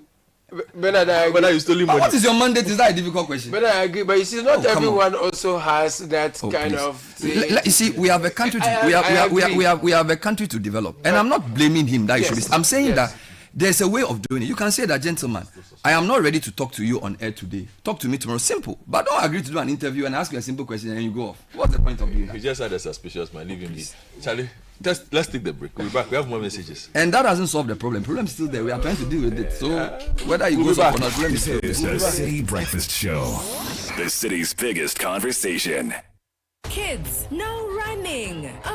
They grow up so fast. Come here, guys. Who wants to watch their favorite show on GoTV? Your family's favorite moments are made better with GoTV's shows. We've got loads of local, international, and kids channels, and all the football you need from the comfort of your home. You can also watch your favorite shows wherever you are with GoTV Stream. Stick with GoTV and let's go together. GoTV. Love it. Oh, right into the pond. Of course, a pro indeed, Andy. Another message? Oh, wait, not again. Why, what's wrong? We've exceeded our fuel budget by 15,000 Ghana cedis this month. It doesn't make sense. Oh, that's crazy. Just for a few vehicles? Exactly. We spend so much on fuel, but I don't even know where it's going. I had the same problem until Instroma GPS saved me. Their fuel monitoring system stops fuel theft and wastage, saving me thousands, bro. Really? Yeah, it paid for itself in months. Plus, I get monthly reports that track every drop of fuel. Hey, I'm not gonna lose guard. Take control of your fuel costs today. Get a free demo of Instroma's fuel monitoring system. Call 024-676-7662 now. Instroma GPS. Your choice, your savings. Burna Boy, Trevor Noah, Black Coffee, Chimamanda the writer, Febe Mugugu the fashion designer, and many more young African icons didn't get where they are by following mainstream paths. They did things differently. Say yes to doing things differently. Say yes to the creative person within you, the maker, innovator, entrepreneur. Chart a new path, learn new skills, globally recognized by the American Welding Society and Pearson's BTech. So whether in Ghana or abroad, you will shine. Say yes to DTI, a learning experience that is next level. Go to dtiafrica.com or call 054-169-3534. Hi, Mom, it's me, Kwame. Hey, Kwame. How are you? Mom, I'm fine, oh. Okay. You know something? No, tell me. I'm looking for a complete furniture set for my new place. Kwame, I've told you before, the only one place you should go, eh? Yeah, Mom, but I need a mattress to fit my bed. Ash foam. I need a bed to fit my room. Ash foam. What about a sofa where go relax my body? Ash foam. Wardrobes to fit all my clothes? Ash foam. What about linens and pillows for sweet dreams? Kwame. Ash foam. Mommy, that I feel you. Ash foam all the way. For mattresses to beds, sofas, wardrobes, linens, pillows, and more, don't waste time and visit any Ashram showroom across the country or call our hotline at 0243 200 729. Ashfoam. Feel it, know it. Join the conversation on the City Breakfast Show on Facebook at facebook.com/City97.3, Twitter at twitter.com/City973, and Instagram at instagram.com/City973 with the hashtag CityCBS. This is the City Breakfast Show, the city's biggest conversation. 17 minutes past 9. Apologies to listeners for that unorthodox end to the interview. So we really apologize for that. Sometimes we try to pre-produce everything, but based on the nature of the program, it's not always possible. So we really apologize for this. Hopefully we can make peace with the department and then get a more well-structured conversation. So it's our responsibility to do this. So probably write to them. We'll write to them to say, but their job includes informing the public. Because it's a public problem. So maybe we'll write a letter to them and say we want to come and do an interview and these are the questions we'll ask you. So you come and answer. We can try that too. Let me give you messages. Yeah, let's get some messages. All right, quickly, Bernard. Good morning, Ben. I moved to Togo and Benin and I didn't see so much of the begging activities because their governments have banned these actions. Why are we acting holier than thou when it's making our cities look bad? I tried to help a guy in a wheelchair near the TUC by giving him a job. He asked me if the pay could buy him the car that I was driving. Nice. Kofi Senanu is not very happy this morning. He's from Ashima and he says the Nigerian issue is a disturbing one and we must all show concern. Most of the Okada drivers in Ashaiman are from that area. Whenever I see these child beggars from Niger crossing peaceful passerby and asking for alms, I ask myself whether Ghana has a functioning social protection policy. It shows the picture of a country with paper laws. Something draconian has to be done with these beggars. Islam doesn't encourage irresponsible and forceful begging on the street. Yakubu Ibn Chambers. Good morning, CBS. This from Danny. The biggest tribe Aminata so far readily comes to mind. We need to involve the leadership of the Muslim community. Good morning, guys. It's increasingly okay. So good morning, guys. Come to La Paz. The parents wait under the traffic light in front of Las Palmas restaurant. Then they unleash their children after passers-by. Interesting discussion. Begging is prohibited in Islam. So you don't see this in Islamic countries. The Prophet said, quote, "It is better for one of you to take his rope and go gather firewood than to beg. People who are in need know where to go. That's why you pay zakat." This is from Daniel. That's an interesting interpretation. On streetism, yesterday at the Fiesta Royale traffic light, a police sergeant drove away those boys who forcefully washed your windscreen from accosting a Range Rover, only for him to also greet the car owner very excitedly. Godfred, the Abidjan way of dealing with the beggars may seem okay, but how do you determine the nationality of the beggars when arrested? Also, when you arrest these beggars at Sesunyane, who transports them to Accra where the embassies are? Eric from East. Well, Eric, if you listen to me, the people who have done this work will tell you there are key points, okay, which is why Abidjan was a destination, and Yamoussoukro is not a destination, which is why Accra and Kumasi are destinations, and Ho is not a destination. I hope you understand. These people have very specific places that they go to because those places must also have support systems in place for them. I hope you understand, Eric.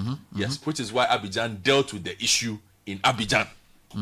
Because, like I explained to you, Abidjan is the ultimate destination for that particular group. All right, thank you, Bernard. These are some of the 20 minutes past 9. A few quick pieces of information for you. There's an account information update call from Omni Basic Bank to all our beautiful customers. Kindly proceed to any of our branches or visit our website omnibasic.com.gh to update your account records with your Ghana card. For more information, call 0307 086 000 or 0800 100 790. Have a beautiful day coming in from Omni Basic Bank. Upgrading office space, call the experts. You want a healthy chair that takes care of your spine? Call the Expert Office Furnish Company Limited for your ergonomic swivel chairs today. Our ergonomic swivel chairs have intelligent seat cushions with dynamic bionic spine pressure relief design, smart motion back support technology, equipped with double wing support chips, which have great benefits for your health and spine. We are off the Atomic Hills Estate Road on the Asori Junction near ASI Plaza at Shawman Estates. You may call 0571 386 600 or 0244 280 532 or go to expertofficefurnish.com for more information. Join the Mirror in Oak Plaza this Mother's Day as we celebrate the incredible mothers and mother figures in our lives. This event will also unveil the model mother for 2025. It's on the 11th of May, that Sunday, Oak Plaza Hotel East Airport. Single is 650 cedis, double 1,200. There's free entry and food for children under 5. Buffet lunch and drinks, live band, and lucky dips and more, all available. This event is sponsored by Woodin, EcoBank, Gandu, Cosmetics, SIC. Reach us on 054 8019 572 for more information. And this Mother's Day, 97.3 CDFM is helping you honor your mother with a scripture from Mama. Choose a scripture that illustrates the inspirational role your mother has played in your life. Then in a maximum of 100 words, tell us why you chose it. Send your scripture to 0549 986 996 with the hashtag is scripture from Mama. Include your name and your mama's details as well. The most touching stories will be shared live on Branch in the City and Traffic Avenue on 97.3 CDFM. A scraper for Mama promotion is powered by Citi FM with support from Channel 1 TV. Proudly sponsored by GTP, Veuve Duvenet, and FVV Foods. So here's a question. Are you a business or individual looking to cut energy costs and go green? Don't miss the AGI Renewable Energy and Energy Efficiency B2B Expo happening Thursday, 22nd May at the Accra International Conference Center.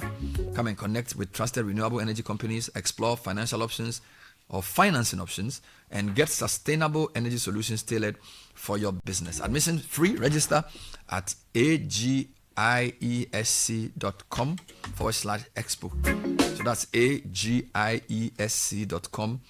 It's basically agiesc.com/expo. Event brought to you by AGI Energy Service Center in partnership with Swiss Contact Energy Commission, Partner Africa Project on Vocational Training in Solar Energy, GIZ, Pact for Skills, Soul Power, and Translight Solar. And this June, something amazing is happening in Accra. Are you a farmer with fresh produce? Are you into fish farming, poultry, or livestock? Then don't miss the Agri Fair 2025 happening at the Ifwa Sutherland Children's Park, Friday the 20th of June to Sunday the 22nd of June. It's the ultimate weekend marketplace from fresh fruits and vegetables to poultry, livestock, fish, aquaculture, agro inputs, and even processing machinery, all at unbeatable farm gate prices. Whether you're selling or buying, don't miss this great opportunity. Now, if you're a farmer, a processor, or a supplier looking to connect with thousands, this is your platform. Register to secure your spot. So this is a registration call, 0205 973 973. So if you want to exhibit to gain a spot at the Agri Fair, call 0205 973 973. The Agri Fair 2025 is where culture meets innovation.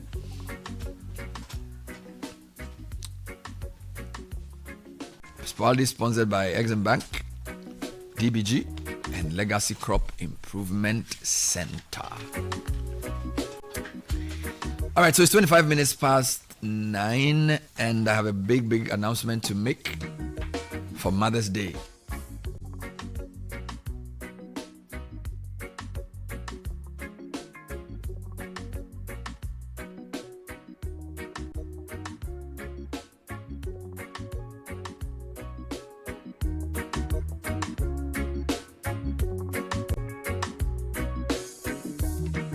So what are you doing with the family on Mother's Day weekend? We know Mother's Day is the second Sunday in May. So this coming Sunday is Mother's Day, is the 11th of May. And Pediasi Valley Resort, as always, has something special for families.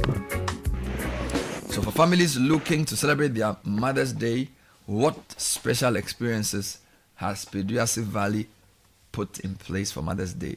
Lawrence, talk to me. Good morning. You are the e-commerce officer. Yes. For Pediasi Valley. So welcome to the show. Thank you so much. Top of the morning to you and your listeners. Same to you, my brother. It's always a pleasure to meet you.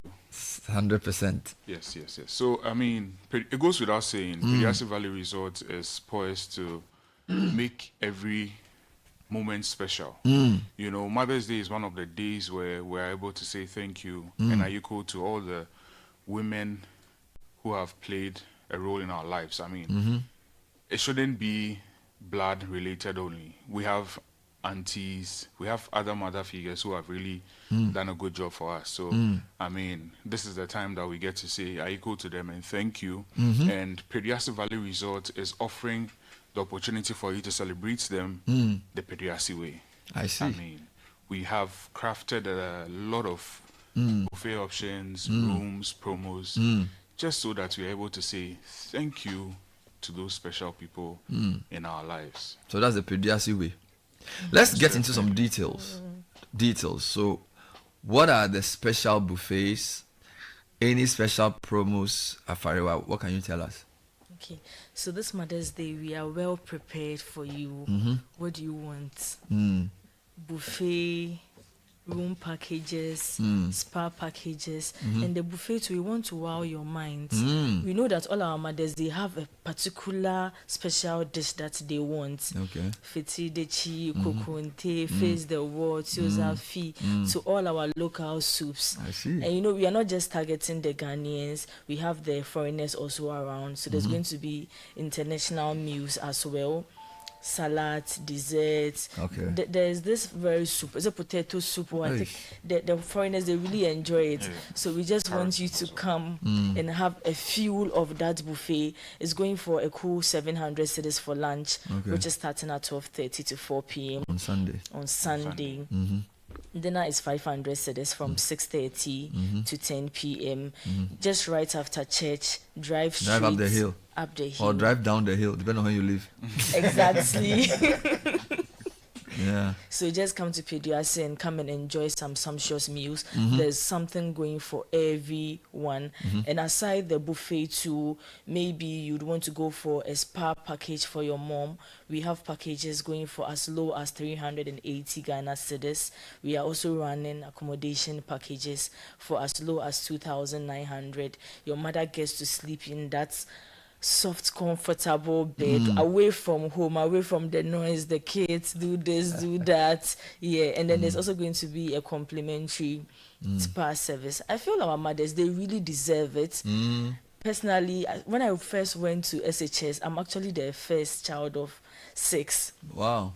When I went to SHS, my mother's first visit, she went home and she called me. She said she was so worried because when she came, she realized that my name was everywhere. When she passed here, this one is calling me. When she passed here, so she thought I was going to join some bad gang. And I said, "You saw your fasting and prayer." Just for you. Wow. They really deserve it. Let's just bring them over. It's just 700 cedis. They have spent a lot of us, and it is nothing. 700 cedis lunch, 500 cedis dinner. Once a year.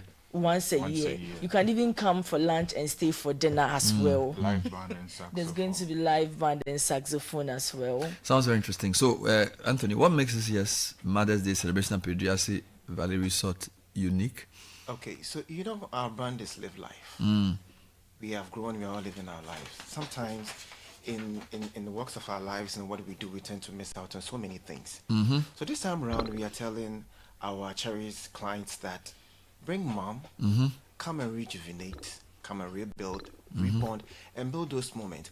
There are many times that, we fault our mothers or our mother figures in our life that we don't really get time to say sorry. PVR is saying that come, we have, just like Afara said, curated packages for you ranging from the accommodations to the spa. Bring mom, come and have a nice moment. I don't know if you've been to Peduase Valley Resort before. Many times. So you can even go to the Ambassadorial Garden. It's just you and mom. Let's have a moment that we share our experiences. Let's settle scores and move on. That is why this weekend we have our lunch buffet with live band. Bring mom. So as part of that, mom gets to get a lot of goodies starting from our discount cards for F&B, special packages for spa and accommodation. We have created a lot of activities that you and mom can partake and win a lot of goodies. So mom can win like a full stay and all that. So all the way to trying to tell our clientele is that no matter what, have time for mom. And this period, I take it very personally because I got into a period where I was just, paying attention to work, school, all this. And then mom will call and then all my colleagues will tell you, I have only 10 minutes for her. And the moment that she called me to come to the house, I got there and she was ice cold. And that is it. Why do we have to wait all this time around to appreciate mom, to build this memory and tell them and show them that we really, really love them? So this time around, all the talking and everything, move it up the hill to PVR, Peduase Valley Resort. Come and live life with mom and all our mother figures. And I also say that mother figures is not only females. We have fathers too who are also playing mother figures in our life. Everybody should come. Let's celebrate. Let's create wonderful memories at Peduase Valley Resort. We're talking to friends from PVR. They call it Peduase Valley Resort on their special Mother's Day. I can call it promo, if you, for want of a better word. It's happening at the place this Sunday. Now, for anyone listening who wants to make reservations, Lawrence, tell me how to contact the hotel and how we can get a good deal. I mean, contacting Peduase is very simple. You can call us or WhatsApp us on 0540 125 555. I'll take it again, 0540 125 555. You can also reach us on 0540 125 554. I mean, if you are trying to call us and you're not reaching us, you can still DM us, Instagram, Facebook, X, TikTok. It's Peduase Valley Resort. I would personally take your reservations, make the bookings, and make it possible to celebrate Mom the Peduase way. This is a fantastic one. So, by the way, where is the hotel located for those who do not know? Okay, so if you're driving up the mountain from Accra, making your locus Eyimensa, from Eyimensa to the mountain to the hotel is about 12 minutes drive. Drive up the mountains past the Presidential Lodge. When you hit the Shell filling station on your right, that's the first filling station you hit after the Presidential Lodge on your right. The left turn, that is Peduase Valley Resort. If you are driving from, say, Koforidua and its environs all the way to Ebri, it's a straight drive from Ebri. You also hit the Shell filling station. It will be on your left. There's a big billboard advertising Peduase. You make a right, and you are in the Valley of Enjoyment. Amazing. And this is happening on Sunday, the whole day, but it's basically lunch and dinner. Yes, it's the whole weekend actually. The whole weekend, okay. Yes. So starting from tomorrow? Yes, we've actually started from today. Yes. Our weekend starts today. Your weekend starts on Thursday. Yes. I like it. I mean, like my colleague have rightfully said, with all the promos, all the spa packages, just come and have a good time with Mom. Create lasting memories. I mean, we wouldn't want to miss this for any other thing. Thank you so much, friends from PVR. Anthony Felix Arthur is Assistant Sales and Marketing Manager. Lawrence Theodore is the E-Commerce Officer. And Afariwa Dankwa is a Sales Executive. Yes. Don't forget that the phone line is again 0540 125 555 0540 125 554. And I mean, we can't leave without saying happy Mother's Day in advance to all the mothers of Peduase Valley Resort. Amazing. They have done exceptionally well. They have done exceptionally well. And we really do appreciate them for all the time they've put into us. All right, thank you very much. You know what to do this weekend. You've been well advised. I wanna rearrange the alphabets so I could put you next to letter I. Take my heart, baby, carry go. If you leave me, baby, I go die. Netunda sunni sisi kete kete. O cambro 43, I know you're risi. Nisi mujira smile siri. Open one semin no chili. Hey, me baby ni brownie, yeah. Golden tree chocolate, yeah. Me chatoli, yeah. Each and every day, me happy day, yeah. This is the City Breakfast Show, the city's biggest conversation. The City Breakfast Show. Rise above the noise. Hello, boss. I just drove out of your premises. I've called you several times. Boss, I beg. I gave you an opportunity to present your proposal with your financial statements. You didn't. If we approve and request for an invoice, that will take you another month, eh? You couldn't even provide receipts from the last job. My brother, we have given the contract to someone else who promptly furnished us with what we needed. Get serious. Yehoah.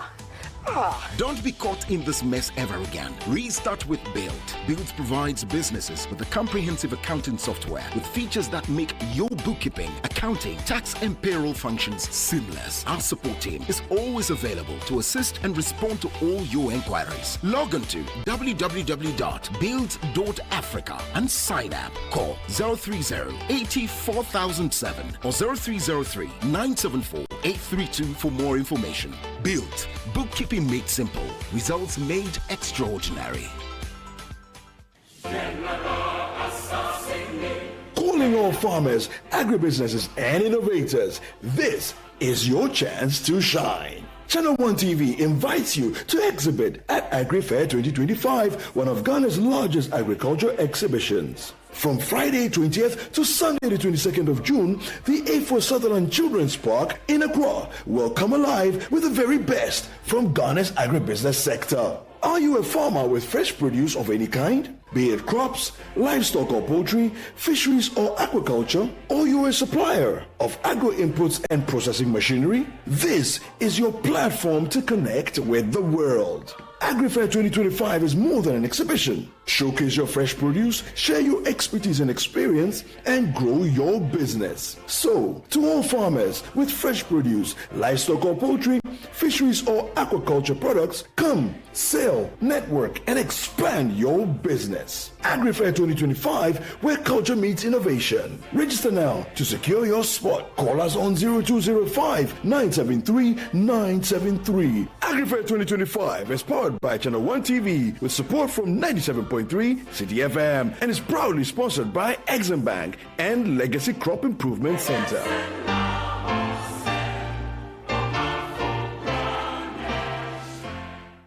Unbelievable is yours to own with DSTV. Get unbelievable local entertainment with Shakai Lemba, Nigerian Idol, and Big Brother Niger. Unforgettable night. Catch unbelievable sporting moments from the Premier League, La Liga, F1, and more. Absolutely sensational. Laugh along with unbelievable kids' edutainment like Paw Patrol. And experience unbelievable international shows like Law & Order and Lioness Special Ops. Let's go! Download the My DSTV app today and own the unbelievable. Charlie, where are you? Boss man, I'm at the bank.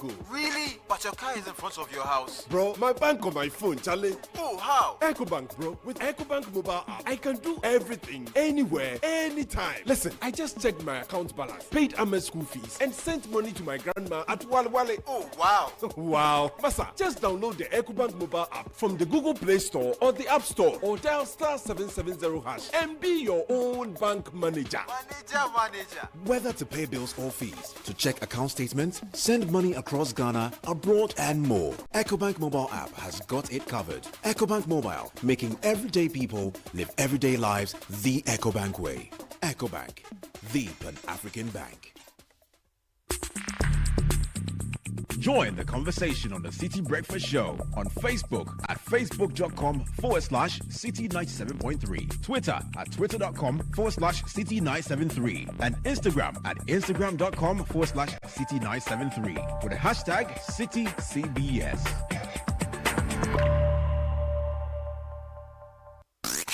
Unleashing the power of relevant radio. This is Citi 97.3.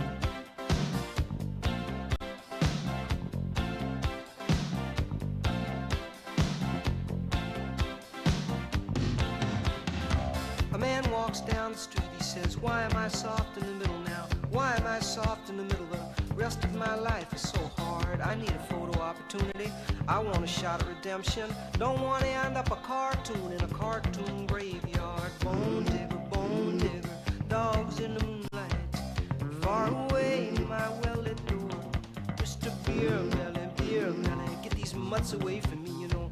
I don't find this stuff amusing anymore. If you'll be my bodyguard, I can be your long-lost pal. I can call you Betty, Betty, when you call me, you can call me out. A man walks down the street, he says, why am I short of attention? Got a short little span of attention, and oh, my nights are so long. Where's my wife and family? What if I die here? Who'll be my role model now that my role model is gone? He ducked back down the alley with some roly-poly little bat-faced girl. All along, there were incidents and accidents. There were hints and allegations. If you'll be my bodyguard, I can be your long-lost pal. I can call you Daddy, and Daddy, when you call me,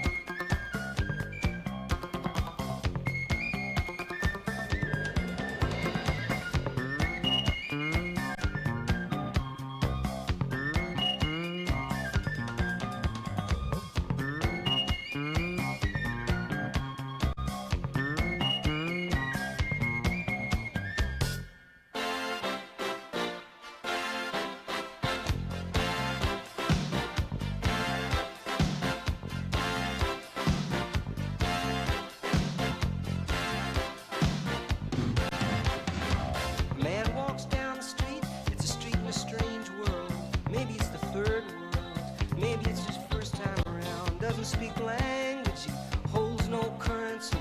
He is a foreign man, he is surrounded by the sound. Cattle in the marketplace, scatterlings and orphanages. He looks around, he sees angels in the architecture, spinning in infinity. He says, amen, hallelujah. If you be my bodyguard, I can be your long lost pal. So it's 9:44 on the City Breakfast Show, and we're still live here. Couple quick comments on this. Do you have some? Yeah, so there's a gentleman who is saying that he believes the immigration service should be squarely blamed for the influx. Bernard, blame the immigration officials. Some are at a flow. A whole community is being built by Nigerians. They build houses there, giving birth in huge numbers. They are now contesting assembly member posts.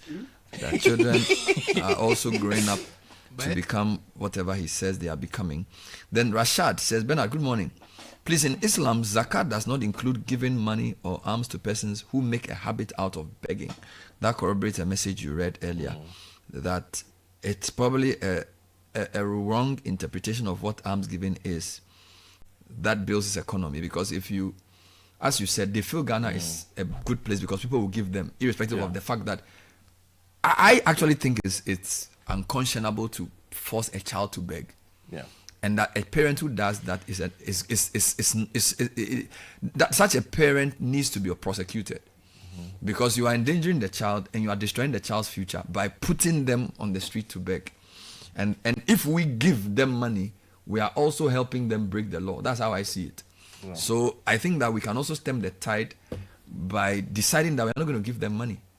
Yeah, it's very important. You need to do something drastic about it. A few more comments. Yeah, just let me take a few on this. A lot of people not very happy. No, I don't want us to touch. No. I don't want you to touch on the interview. I don't think that's the purpose. People are just generally unhappy with this situation. So the street children are not only found in Accra and Kumasi, all over the streets of Bolga, especially around the traffic light area.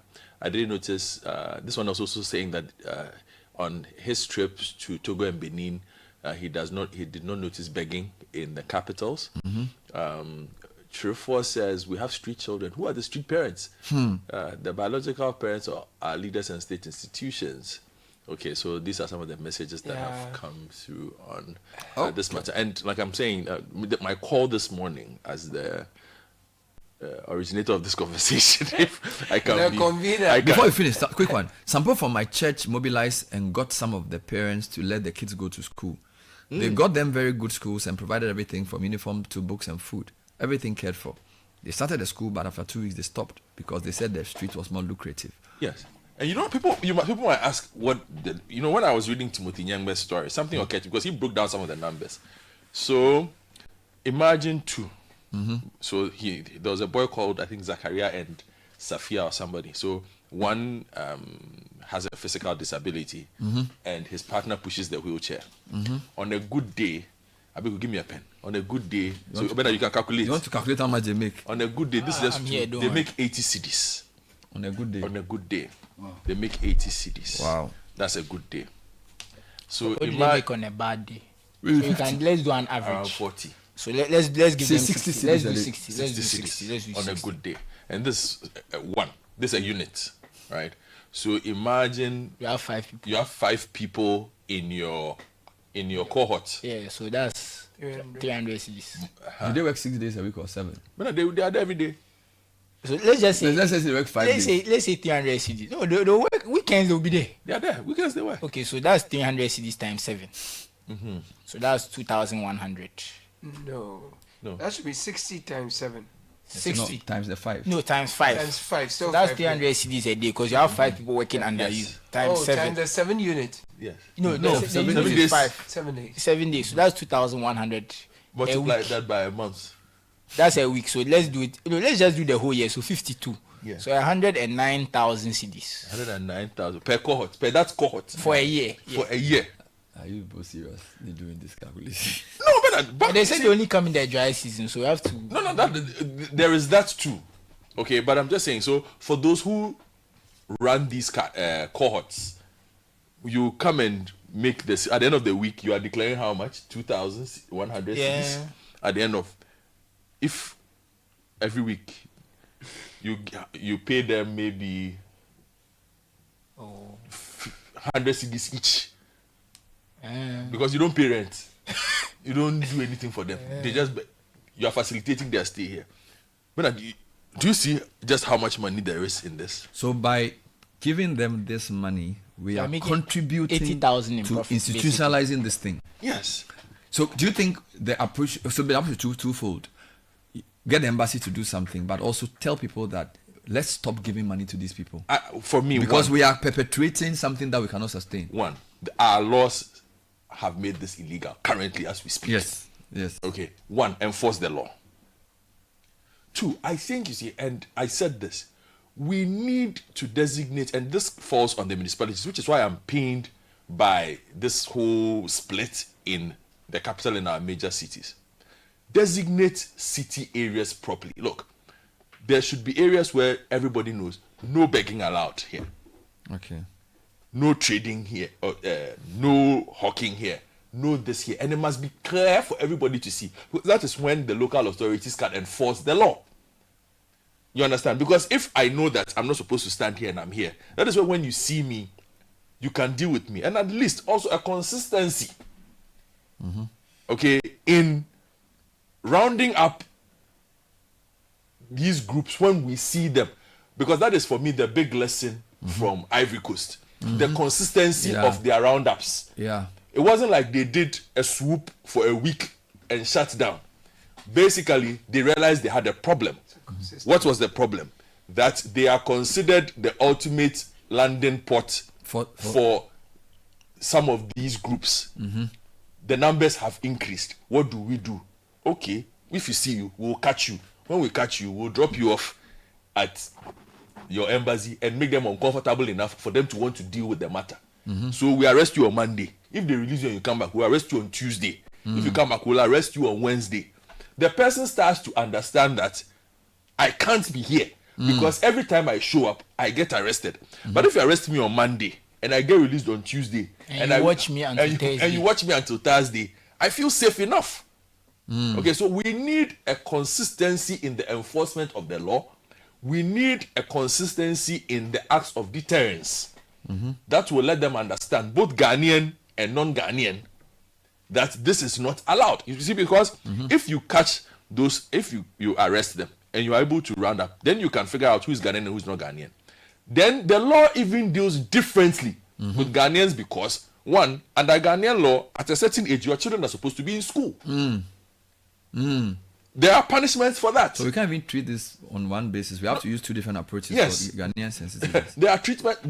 There are different ways of dealing with that. So people also start understanding that, hey, we are Ghanaian now, we are chiwa.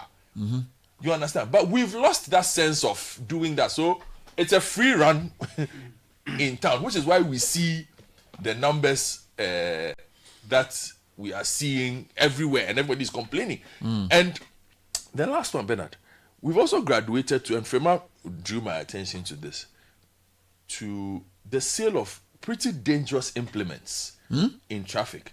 Have you realized we sell machetes in traffic here? Tasers too. We sell machetes, we sell switchblades. Hey. Yes. People are just holding it and... Yes. We sell gardening knives, shears, all in traffic. Cutters.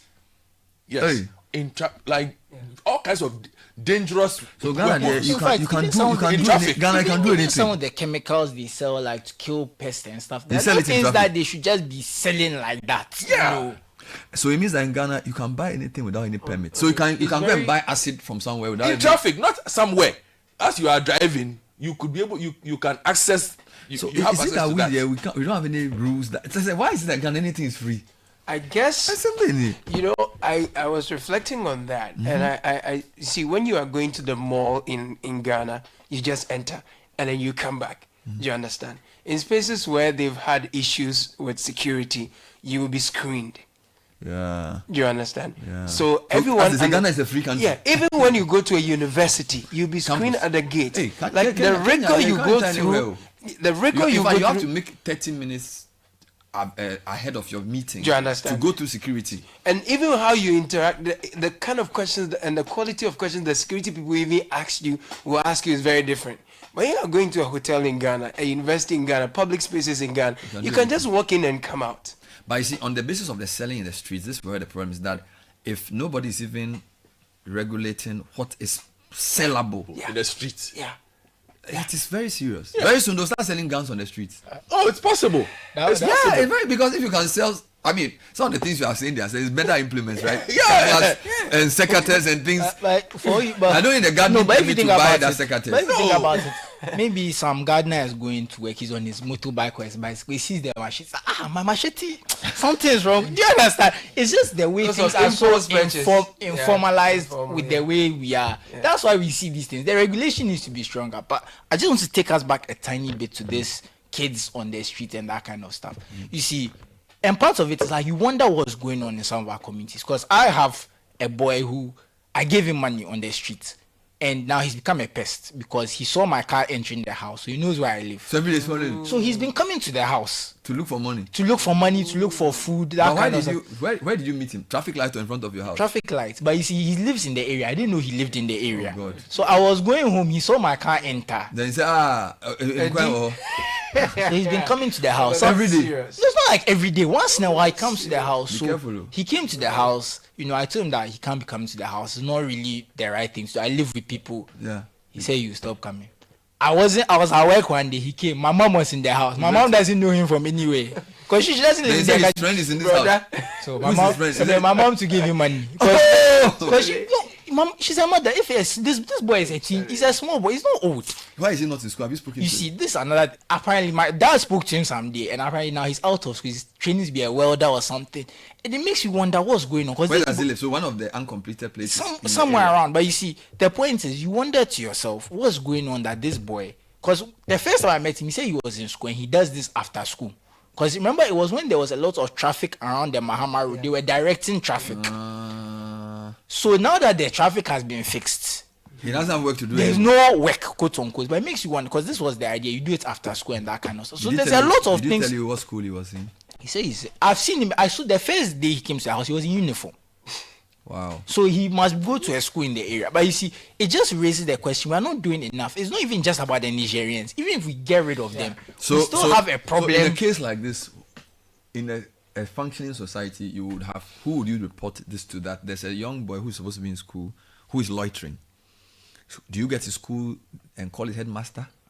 Do you find his parents? Social welfare. Social welfare. It's them. And you see, what's the minimum schooling you're allowed to do before you start becoming an apprentice? Because if he claims he's now training to be a welder or whatever, what school has he done before he's reached that level? That's a good point. So, because if he says he's doing that now, if he has maybe done, okay, he's finished JSS, and by our laws, if you finish JSS, you can go into apprenticeship. You see, that one too is like. The reason I'm a bit, see, Godfrey is saying social welfare. So, for example, is there a social welfare in Lekuma? You see, I was actually trying to understand the structure of social welfare to know if it's even fair to blame them for this.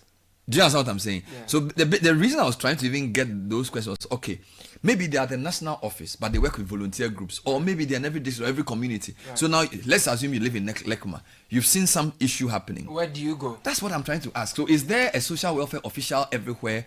Are they working with district assemblies? Are they have enough staff? That's the thing. You know, I'm just trying to get... Because it's sometimes not fair to start blaming an organization when you don't know their capacity. You get it? So...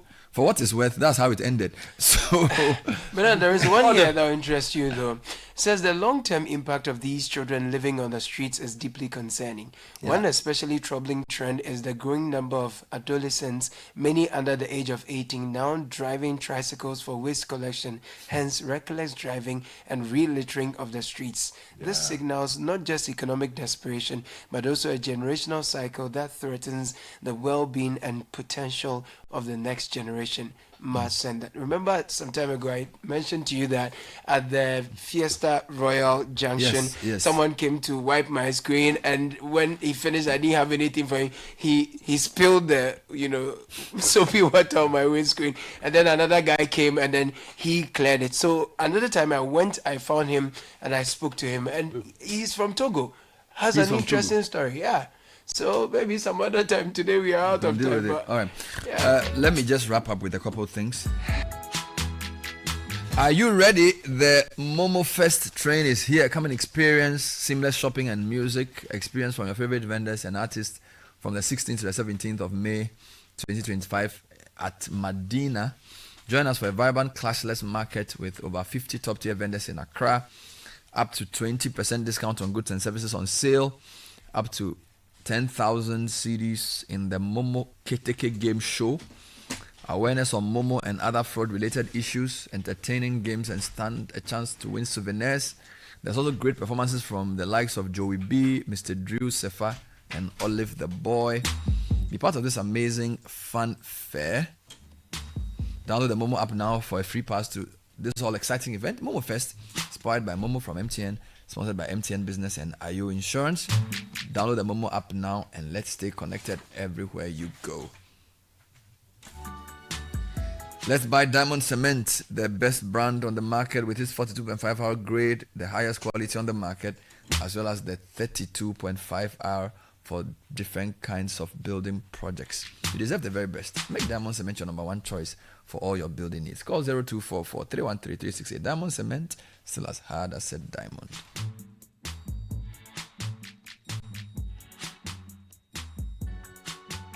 Thank you so much for your comments on the show. Started the show with Richard and Godfred and Caleb, and Susu also joined us. Coming up next is Branch in the City. Before that, City News at 10 with Ejubi Rafiakin. Good morning, Ejubi.